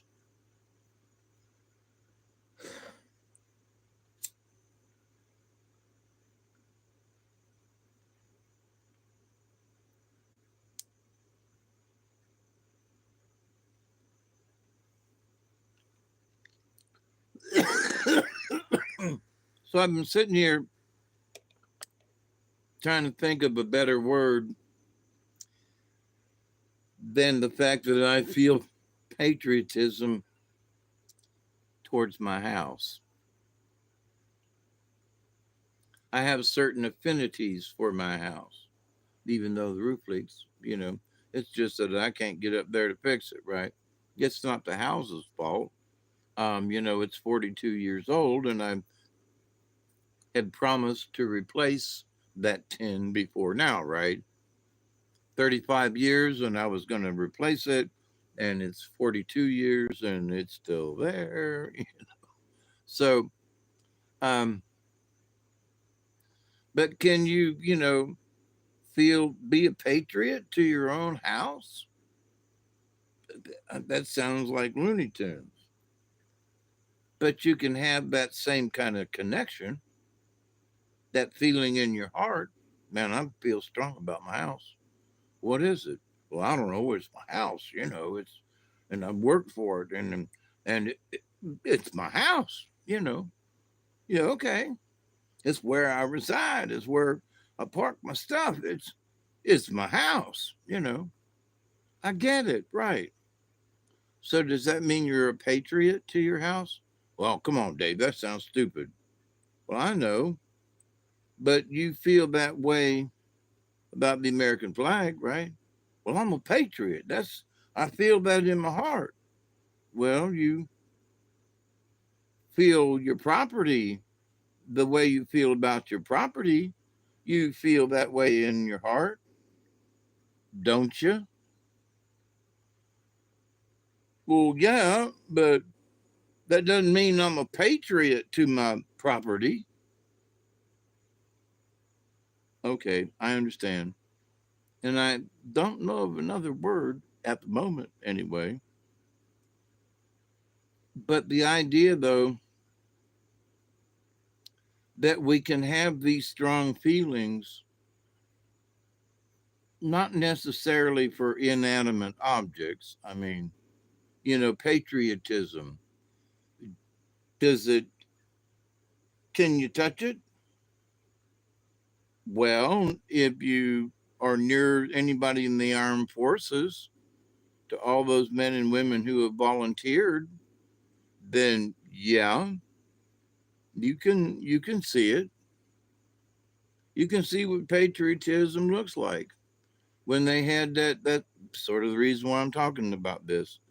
When they had when they had all the vehicles and everything, and the marching bands and the people and stuff, um, what on the 14th, or I guess in June, and Trump's birthday and Arbor Day and wherever else it was. But anyway, but seeing the military march past the White House and the president, who saluted for a long time, he saluted to his troops, because he's responsible as the commander in chief. And I think Trump takes his job seriously, which makes me feel more patriotic. I have been a patriot for as long as I've known, what being a patriot's all about back in the Vietnam War days. But so I know I'm a patriot, but to see other key figured people show their patriotism, like Donald Trump standing there when nobody was looking, he was just up there on the stage. It was the last group in the parade. It's like he could have been sitting down chatting and stuff, but no, it was the last platoon or whatever it was in the parade, but he was standing and saluting. I clapped. I did. I was like, now that is a patriot. Now that is my president. That guy right there that I watched do that, he's my guy. The cameras did kind of take pictures of him, but it was just nonchalant, kind of blah, blah, blah. It's the end of the parade, and here's the last of these guys. But Trump's standing up there giving them a full salute. And he didn't just salute him and put his hand down. No, he stood there with his hand up. So why am I going on about Trump? Because to me, he has showed me patriotism, his own patriotism as president, but also his own patriotism. Okay. Not just the president when he's out there in the lights and everything. No, this was the last people in the parade thing, right? Having been in parades and stuff over the years, the tail end of the parade it's all kind of, and people are, yeah, but it ain't like the front or the middle of the parade, okay? It just ain't. So here at the tail end, it looks like this, and um, but but he stood there. So it has inspired. That's the word. It has inspired my patriotism to where I'm like, I've just been a quiet patriot, you know, like, yeah, I salute. Yeah, I put my hand over, and yeah, I might sing along with the national anthem, depending on who's singing it, and I might do a this or a that. Um,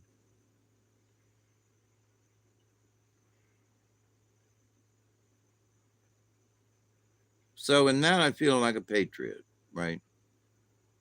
But I would not have be doing this live stream that I'm going to save that'll be available.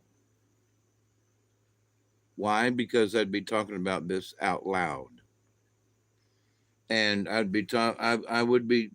I should be talking about this inside my head and not live and in color. You understand? So it's like, so here I am talking about patriotism and about talking about, America and, you know, um, the greatness of it all, the feeling in our chest when we feel proud of these things. I'm proud of my house. I'm proud of my property.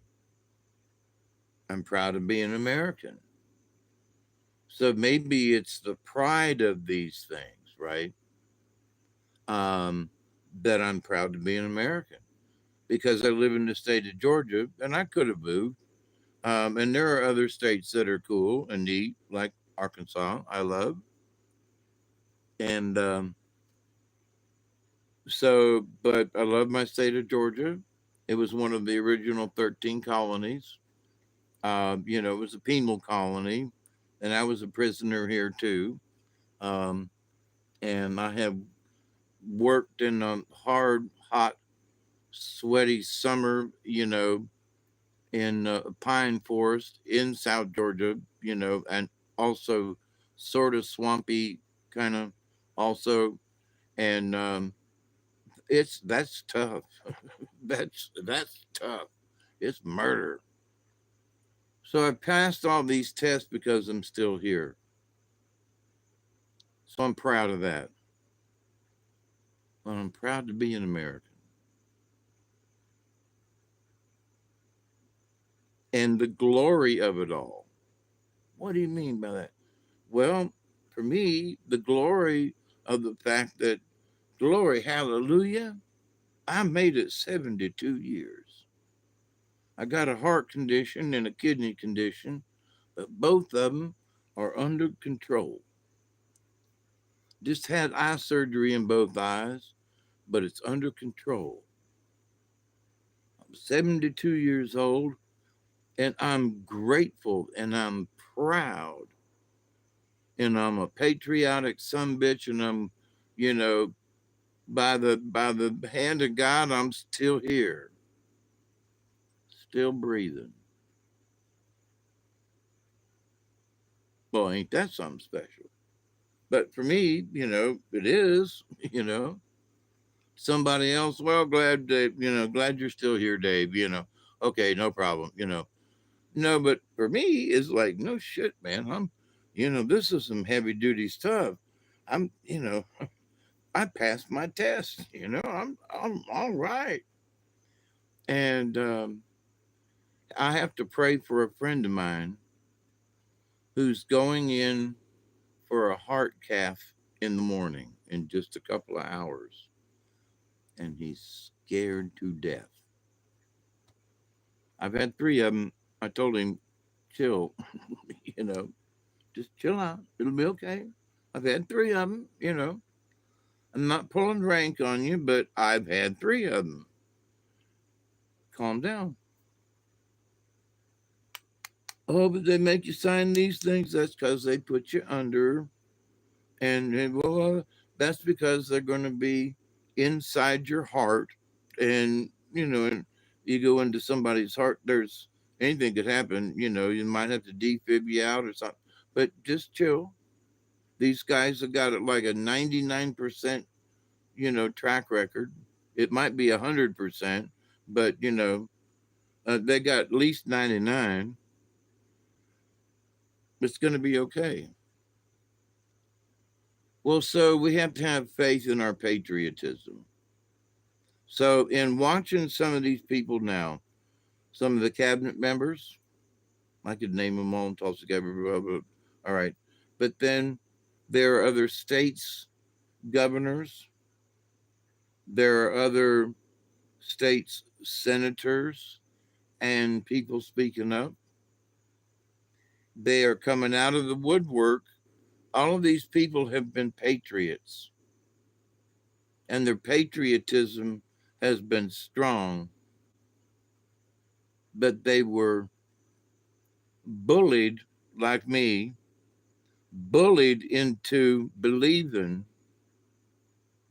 that if they spoke up, that it would be a feeble attempt to change things, and that our voices would be the feeble voices of some grandiose idea.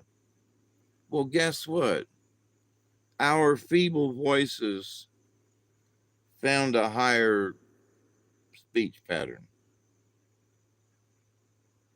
We stood up in the audience and said, hang on, wait a minute. Can we talk about this? And so that's where we are at the moment. So many of us have to look at the situation that's going on right now, and it's nutty. We, if it ain't bothering us right now, need to keep our britches on. Keep your, don't get your panties in an uproar. Seriously, too many people are freaking out.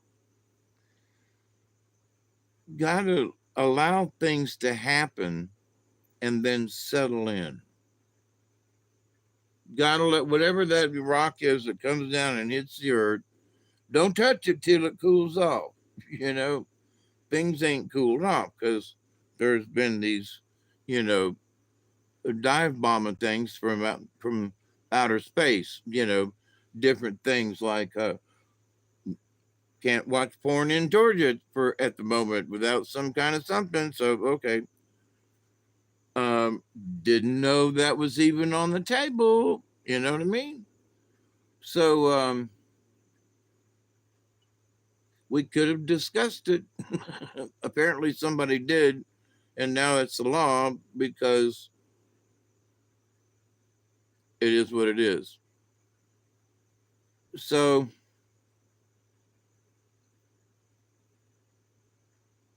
the will of the people. So whether or not you go with what these folks passed, they passed it because of children's porn and teenagers and stuff, and 8 and 9-year-old kids watching porn on the bus on their tablets. Okay, no, all right, I can see that where that's not a good idea.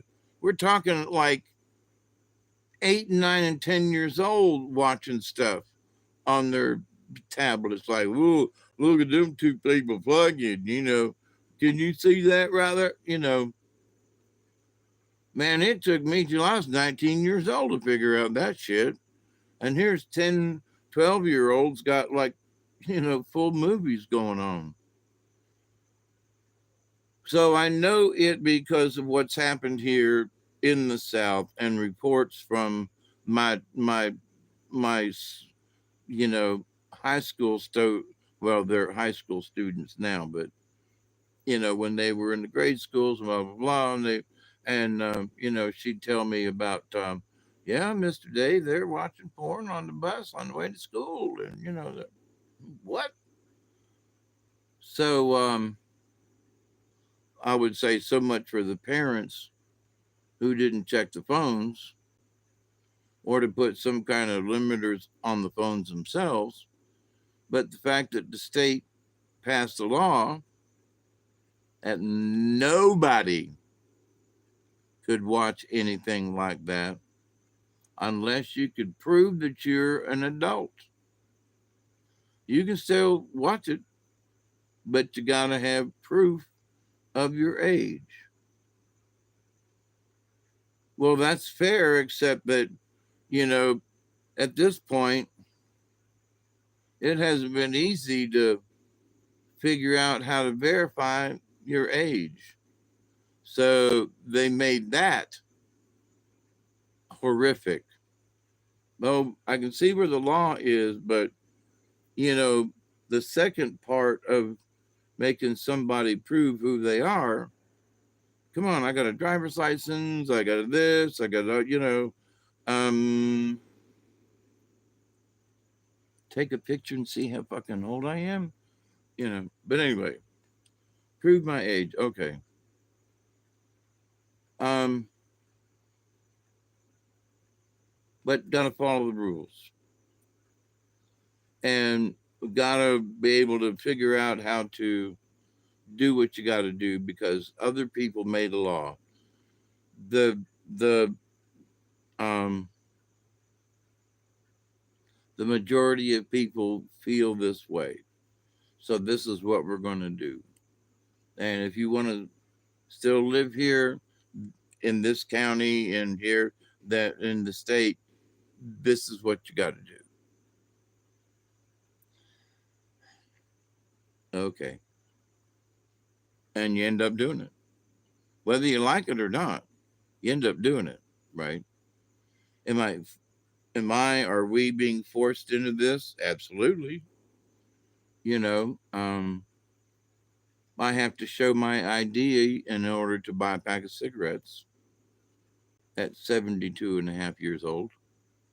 I mean, look at me. You know, doesn't matter.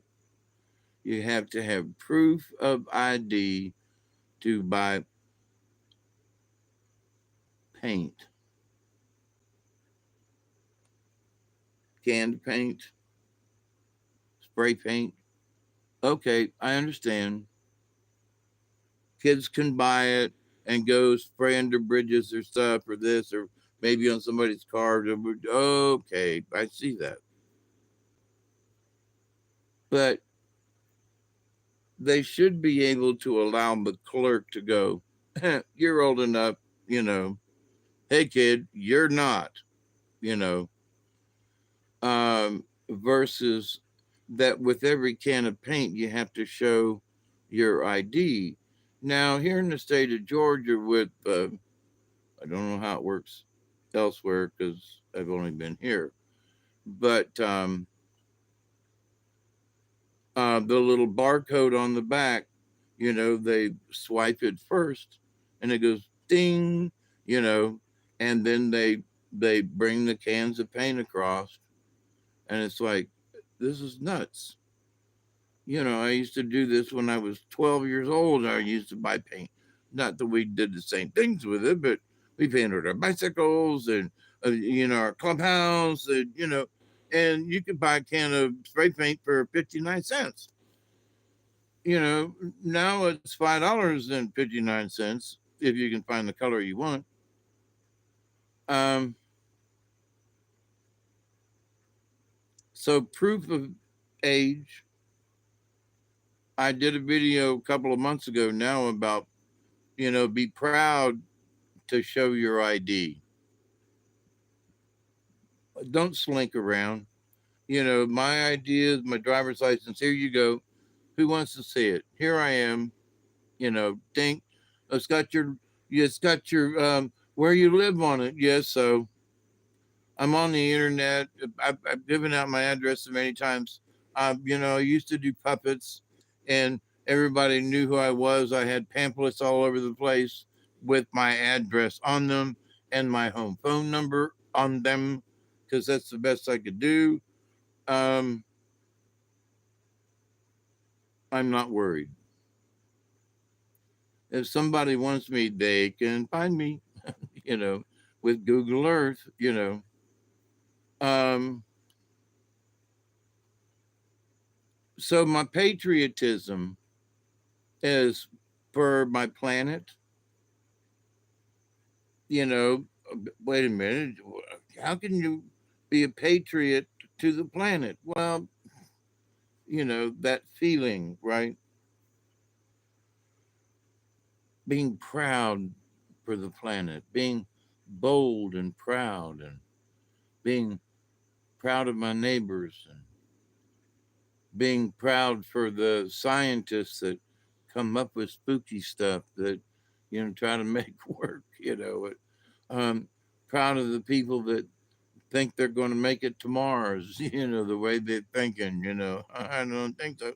But I think they're going to get hit by space dust kind of stuff. Why? Because it's a long way. Why? Well, if they could go faster, now we'll see, but for, you know, just a Sunday drive through the solar system, I think a micrometeor or something would absolutely ruin their trip, you know, seriously. Even with self healing walls and stuff, micrometeors and things that they can't see out there that will just show up, you know, to hit them, strike them, you know, and not big objects. So, my thing about the trip to Mars is that they'd better have some um,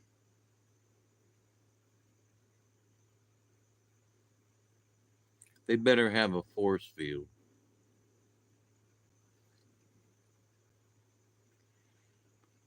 They need to invent a force field if they haven't already.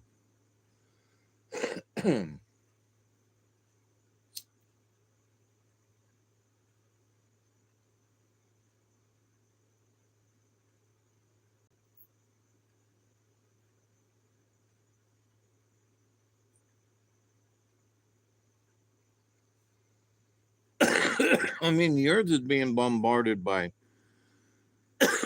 micrometeors all the time. At night, you can look up and see little streaks and this and that, you know. And so you're out there in a tin can flying through space. You think you're going to avoid all of them? You know, the Earth is just getting hit all the time with them. So that means that they're out there flying around in space. All these little particles are, you know, where did they come from? Not a clue, but they came in from somewhere and entered our atmosphere and lit up the sky with little streaks. I've spent many an hour outside looking up at the night sky and going, "Oh, look at that," you know, and thinking, "Wow, how big was that rock?" You know, and it was got a little way before it petered out. You know, then there are some that just go zip. You know, they make it about this far into the atmosphere. Zip. See, that's all it would take. Would be one of them little ones to hit that Mars spacecraft, and they're going to be aimed going that way. It's not like they're going to be hugging the planet to try to, you know, be protected. No, no, no, no. They're going to be flying out there in the middle of nowhere in space. And there's going to be all these random, you know, marble sized meteorite chunks, thingies, whatever they are. And, and you're going to be hurtling through space at a pretty good clip yourself, okay? And then you don't know how fast these little meteorite thingies are going, right? They could be going about as fast as you know, and floating with you, so to speak, or they could be going the same, you know, speed that you are, but coming from the opposite direction, like a head-on collision. A head-on collision with a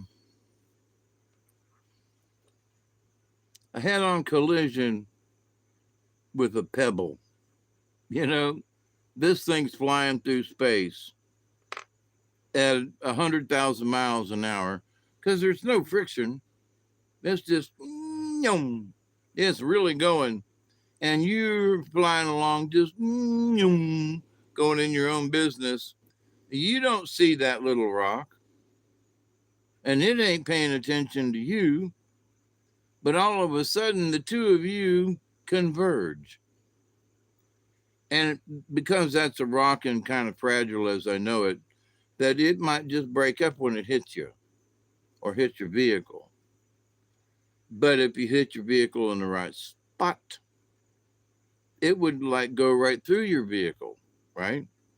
It would be inside your vehicle in a matter of 1 second, right? That's all it would take.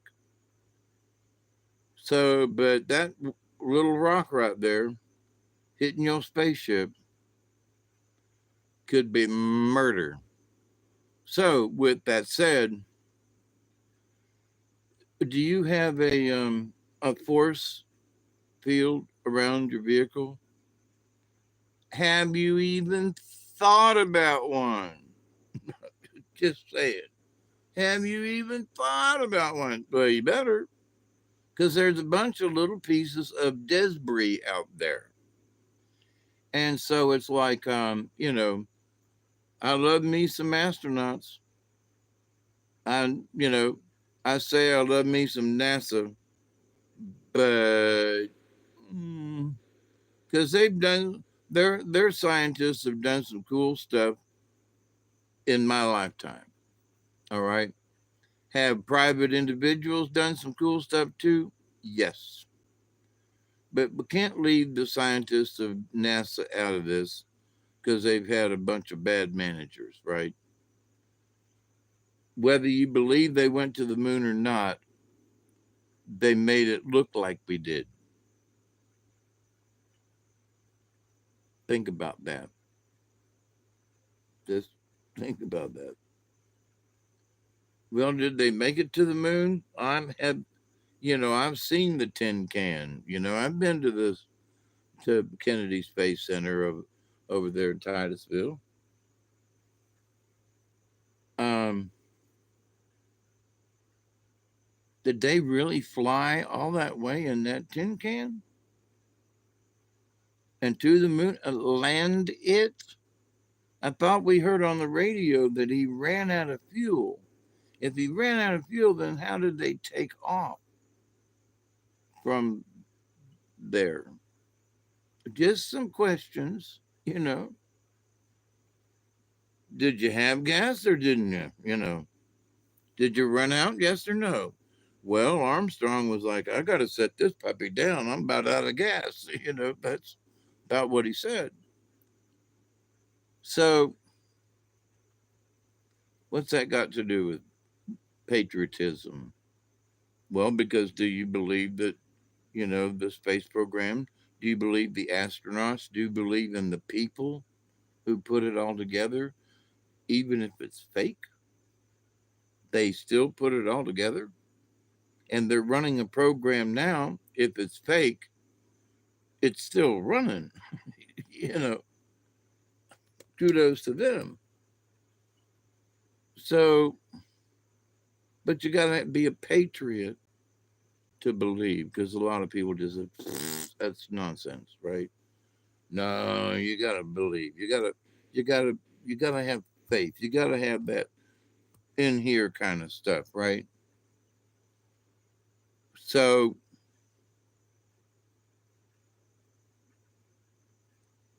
for the honor and glory, for the honor. Now, honor. I did oh man, about 12 years ago ish. I did a play, a musical with Thomasville on Staging Company, and we did it in Monticello, Florida, in the Monticello Opera House. Now, I had worked with the Monticello group, obviously in Monticello, and when I'd seen the stage, worked and listened to the acoustics and everything, I was like, I want to do a show on this stage. This stage was built in the 1890s or something, I've been up in the attic of this building. The timbers and everything are gimongous, you know, and the building has got its ghosts. And but they saved it from being torn down. And I want to do a show on this stage. So we finally got a show. We figured it out. All of us went down from Thomasville to Monticello and did the show. And working on that stage was just absolutely just, oh my God. You didn't have to belt out a song because up in the balcony in the furthest place in this, you could hear a pin drop on stage. The acoustics are still are still phenomenal. If they haven't I hope to God they haven't torn it down. But the acoustics in that building are beyond phenomenal. They were designed by this French guy who came over from Paris or something, and the rich people in the Monticello area had him design and build this opera house in Monticello, Florida. Some people would say Monticello. It's Monticello from the Floridians there. But now what's that got to do with this? Well, because I was proud myself to be on that stage. I wanted the privilege. I wanted the, here's the word, I wanted the honor to be able to sing and dance or just perform or, on that stage because of how it felt, where the curtains were, how the stage went out into the audience a little bit, but there's an orchestra pit. I mean, just the being able to be on that stage and to see the audience that n- not to be famous. There's not many things in life, but I wanted to do a show on that stage, and I got it. I got it. It was hard work, but I got it. But so that's an individual pride. The honor was all mine to go and perform on that stage with a fine cast of other people, mind you. Okay. It wasn't just me. Um, Although I have performed by myself with the puppets and so forth, but this was not one of them. But I to be able to perform on that stage was just great. Anyway, moving on. But I wanted to bring in that the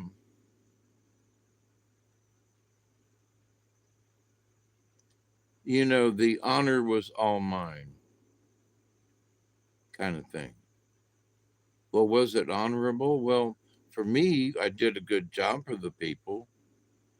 They helped raise a bunch of money, for the Monticello Opera House to keep it open. Because they had lost a grant or something, or anyway. Um,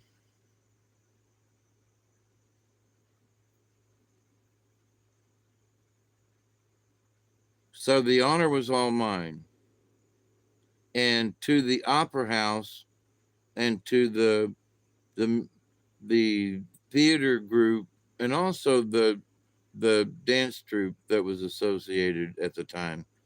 These were all like sort of like family members. We knew each other.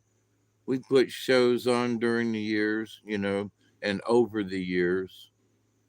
Um, we've run into each other doing certain things, and um, it felt good. It was nice to know other people and hi, how you doing, and we're all doing something for the community and etc. And trying to get other community members involved, and you know, always about the community, at least for us at the time.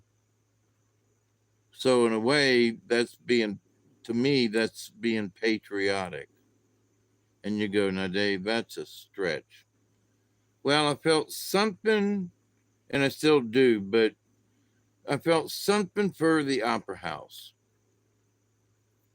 And, to the people who built the thing all them years ago, and to the guy who designed it, and just for me, it was the architecture and the feeling and the old, because right now it's about 150 years old, right? And so it is being on the stage and being and the wood and how it smells and just stuff. So in that, I felt there was grace in it also, the grace of this building, it being the Monticello Opera House, the Opera House, and little niches and statues in the corners, and there was a little place for the rich people to sit, you know, and it's the Monticello Opera House. And in fact, um, we always ask you know, how do you get into the orchestra pit? Because we were climbing over the wall, and they were like, You see that door under the stage? Yeah, that's how they used to come in. What? So I seen a movie or something, and they were getting ready to play and getting in. And anyway, they all came in from under the stage. They were coming into the orchestra pit, and another guy comes in from under the stage, and I was like, wait, that's the Monticello Opera House. Holy shit. They really did do it. Anyway, I'm getting way off track and I'm getting sleepy. But I love you all. And there are lots of ways that we can be honorable. There are a lot of things in this world that we can respect, that, there are people and even places that are honorable. There are places like the Arlington Cemetery, for example, where you would be there with, hopefully, with respect, right? Because where you are at and so forth. And it's like, well, yeah, no, you wouldn't drag race in Arlington Cemetery. No, just certain things you wouldn't do, right? Like maybe snowball fights or something. You would, or no, you wouldn't do that in Arlington Cemetery. Um,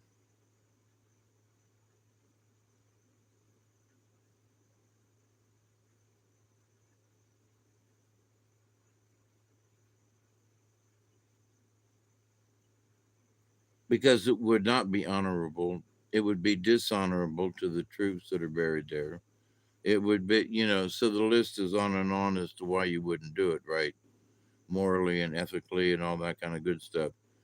But to a 10-year-old kid, what do you say, right? So, but anyway, honor must go on.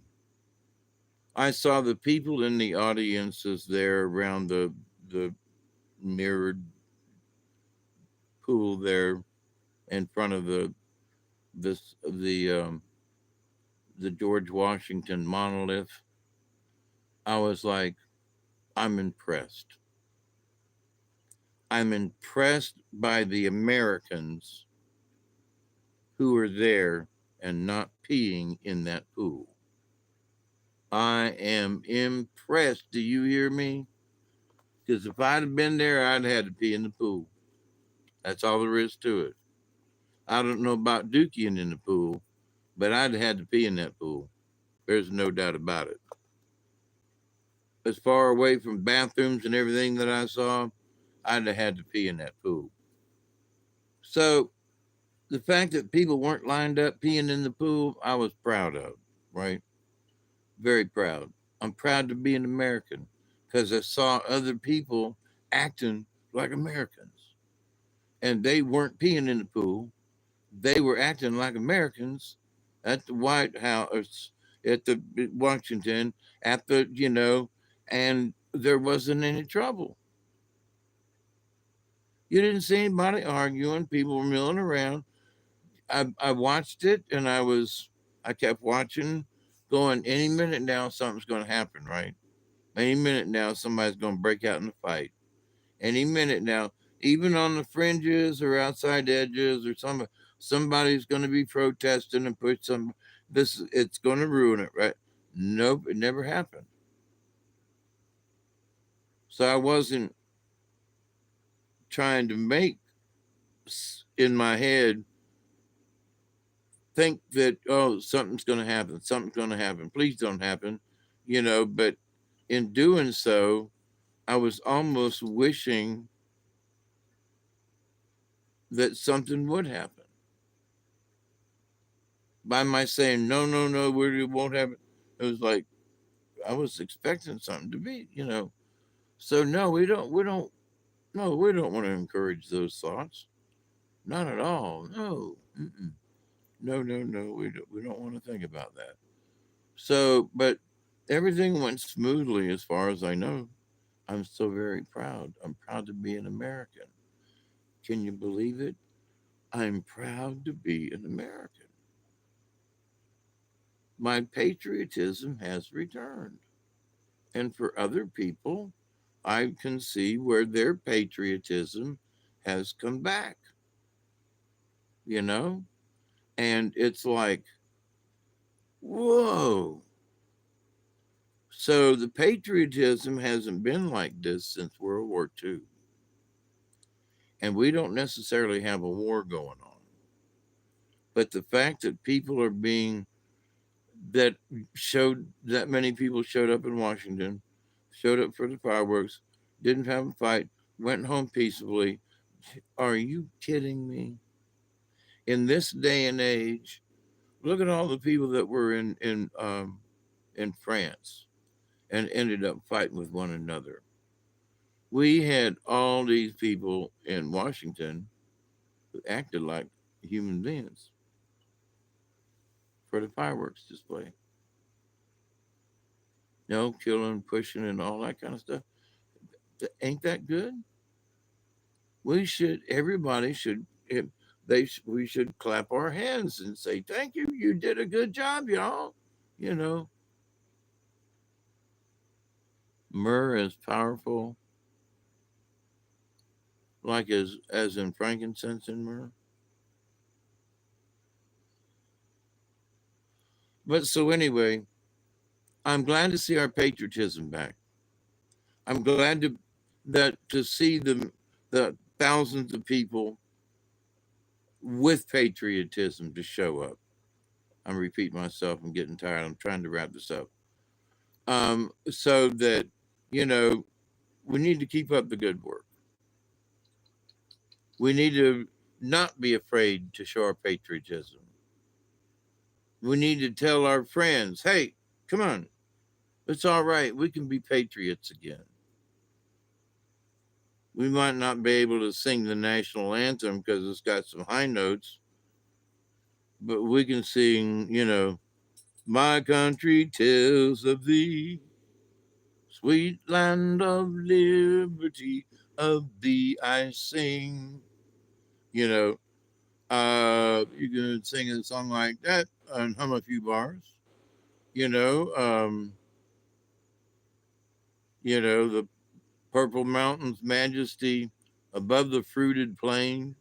America, America, God sheds his grace on thee and crown thy goods with brotherhood from sea to shining sea.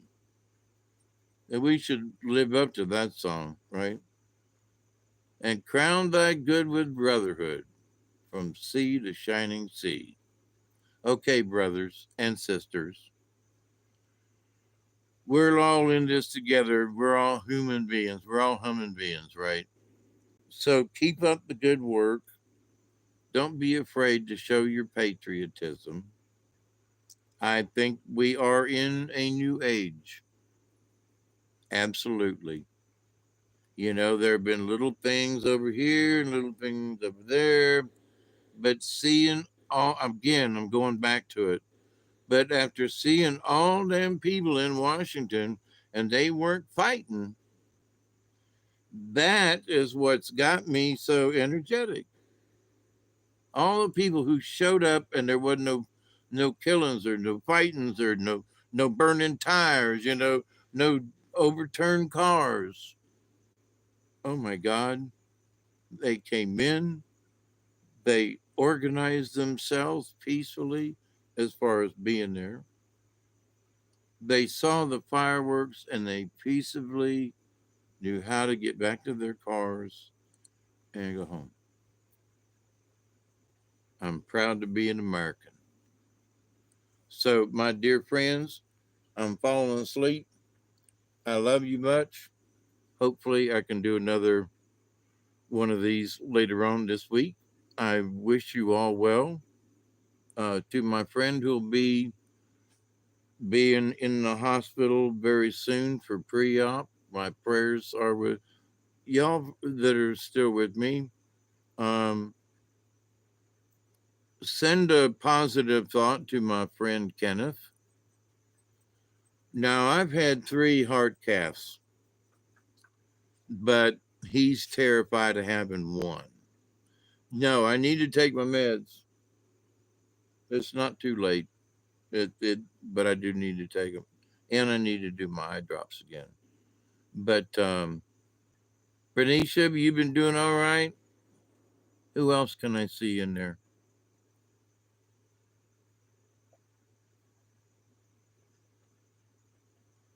John, you been okay? Godspeed. Oh, thank you for Kenneth. Yeah, may he be calm, because the procedure is very, it's not difficult. So, but to have him a calm spirit when he goes in, you know, just be calm, Kenneth. That's the prayer. Be calm. And we got a couple of hours, but he'll be getting up and going in for the pre-op. So anyway, my dear friends, have a good Wednesday. I love you, love you, love you, love you. And I know I rambled on about all this stuff and patriotism and all that, but there's been a change, and it's been a positive change, and we need to keep it going. You know, and we don't need to be fake about it. We need to be seriously, you know, do I love America? Absolutely. So why should I be ashamed to say it? So, and I think that's going to be, a short topic for another time. So until next time, cheers. I love you all. Be safe.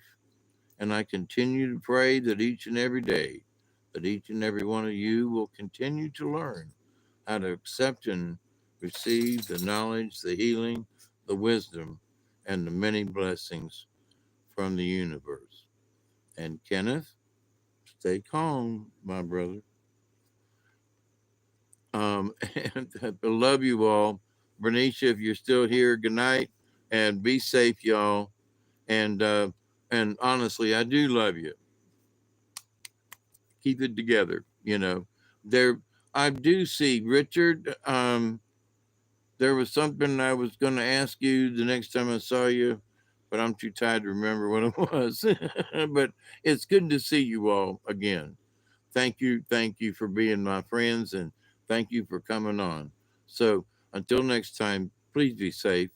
We'll talk to you soon, and cheers. Miss Mary, cheers. Yep. Adios. Cheers, everybody.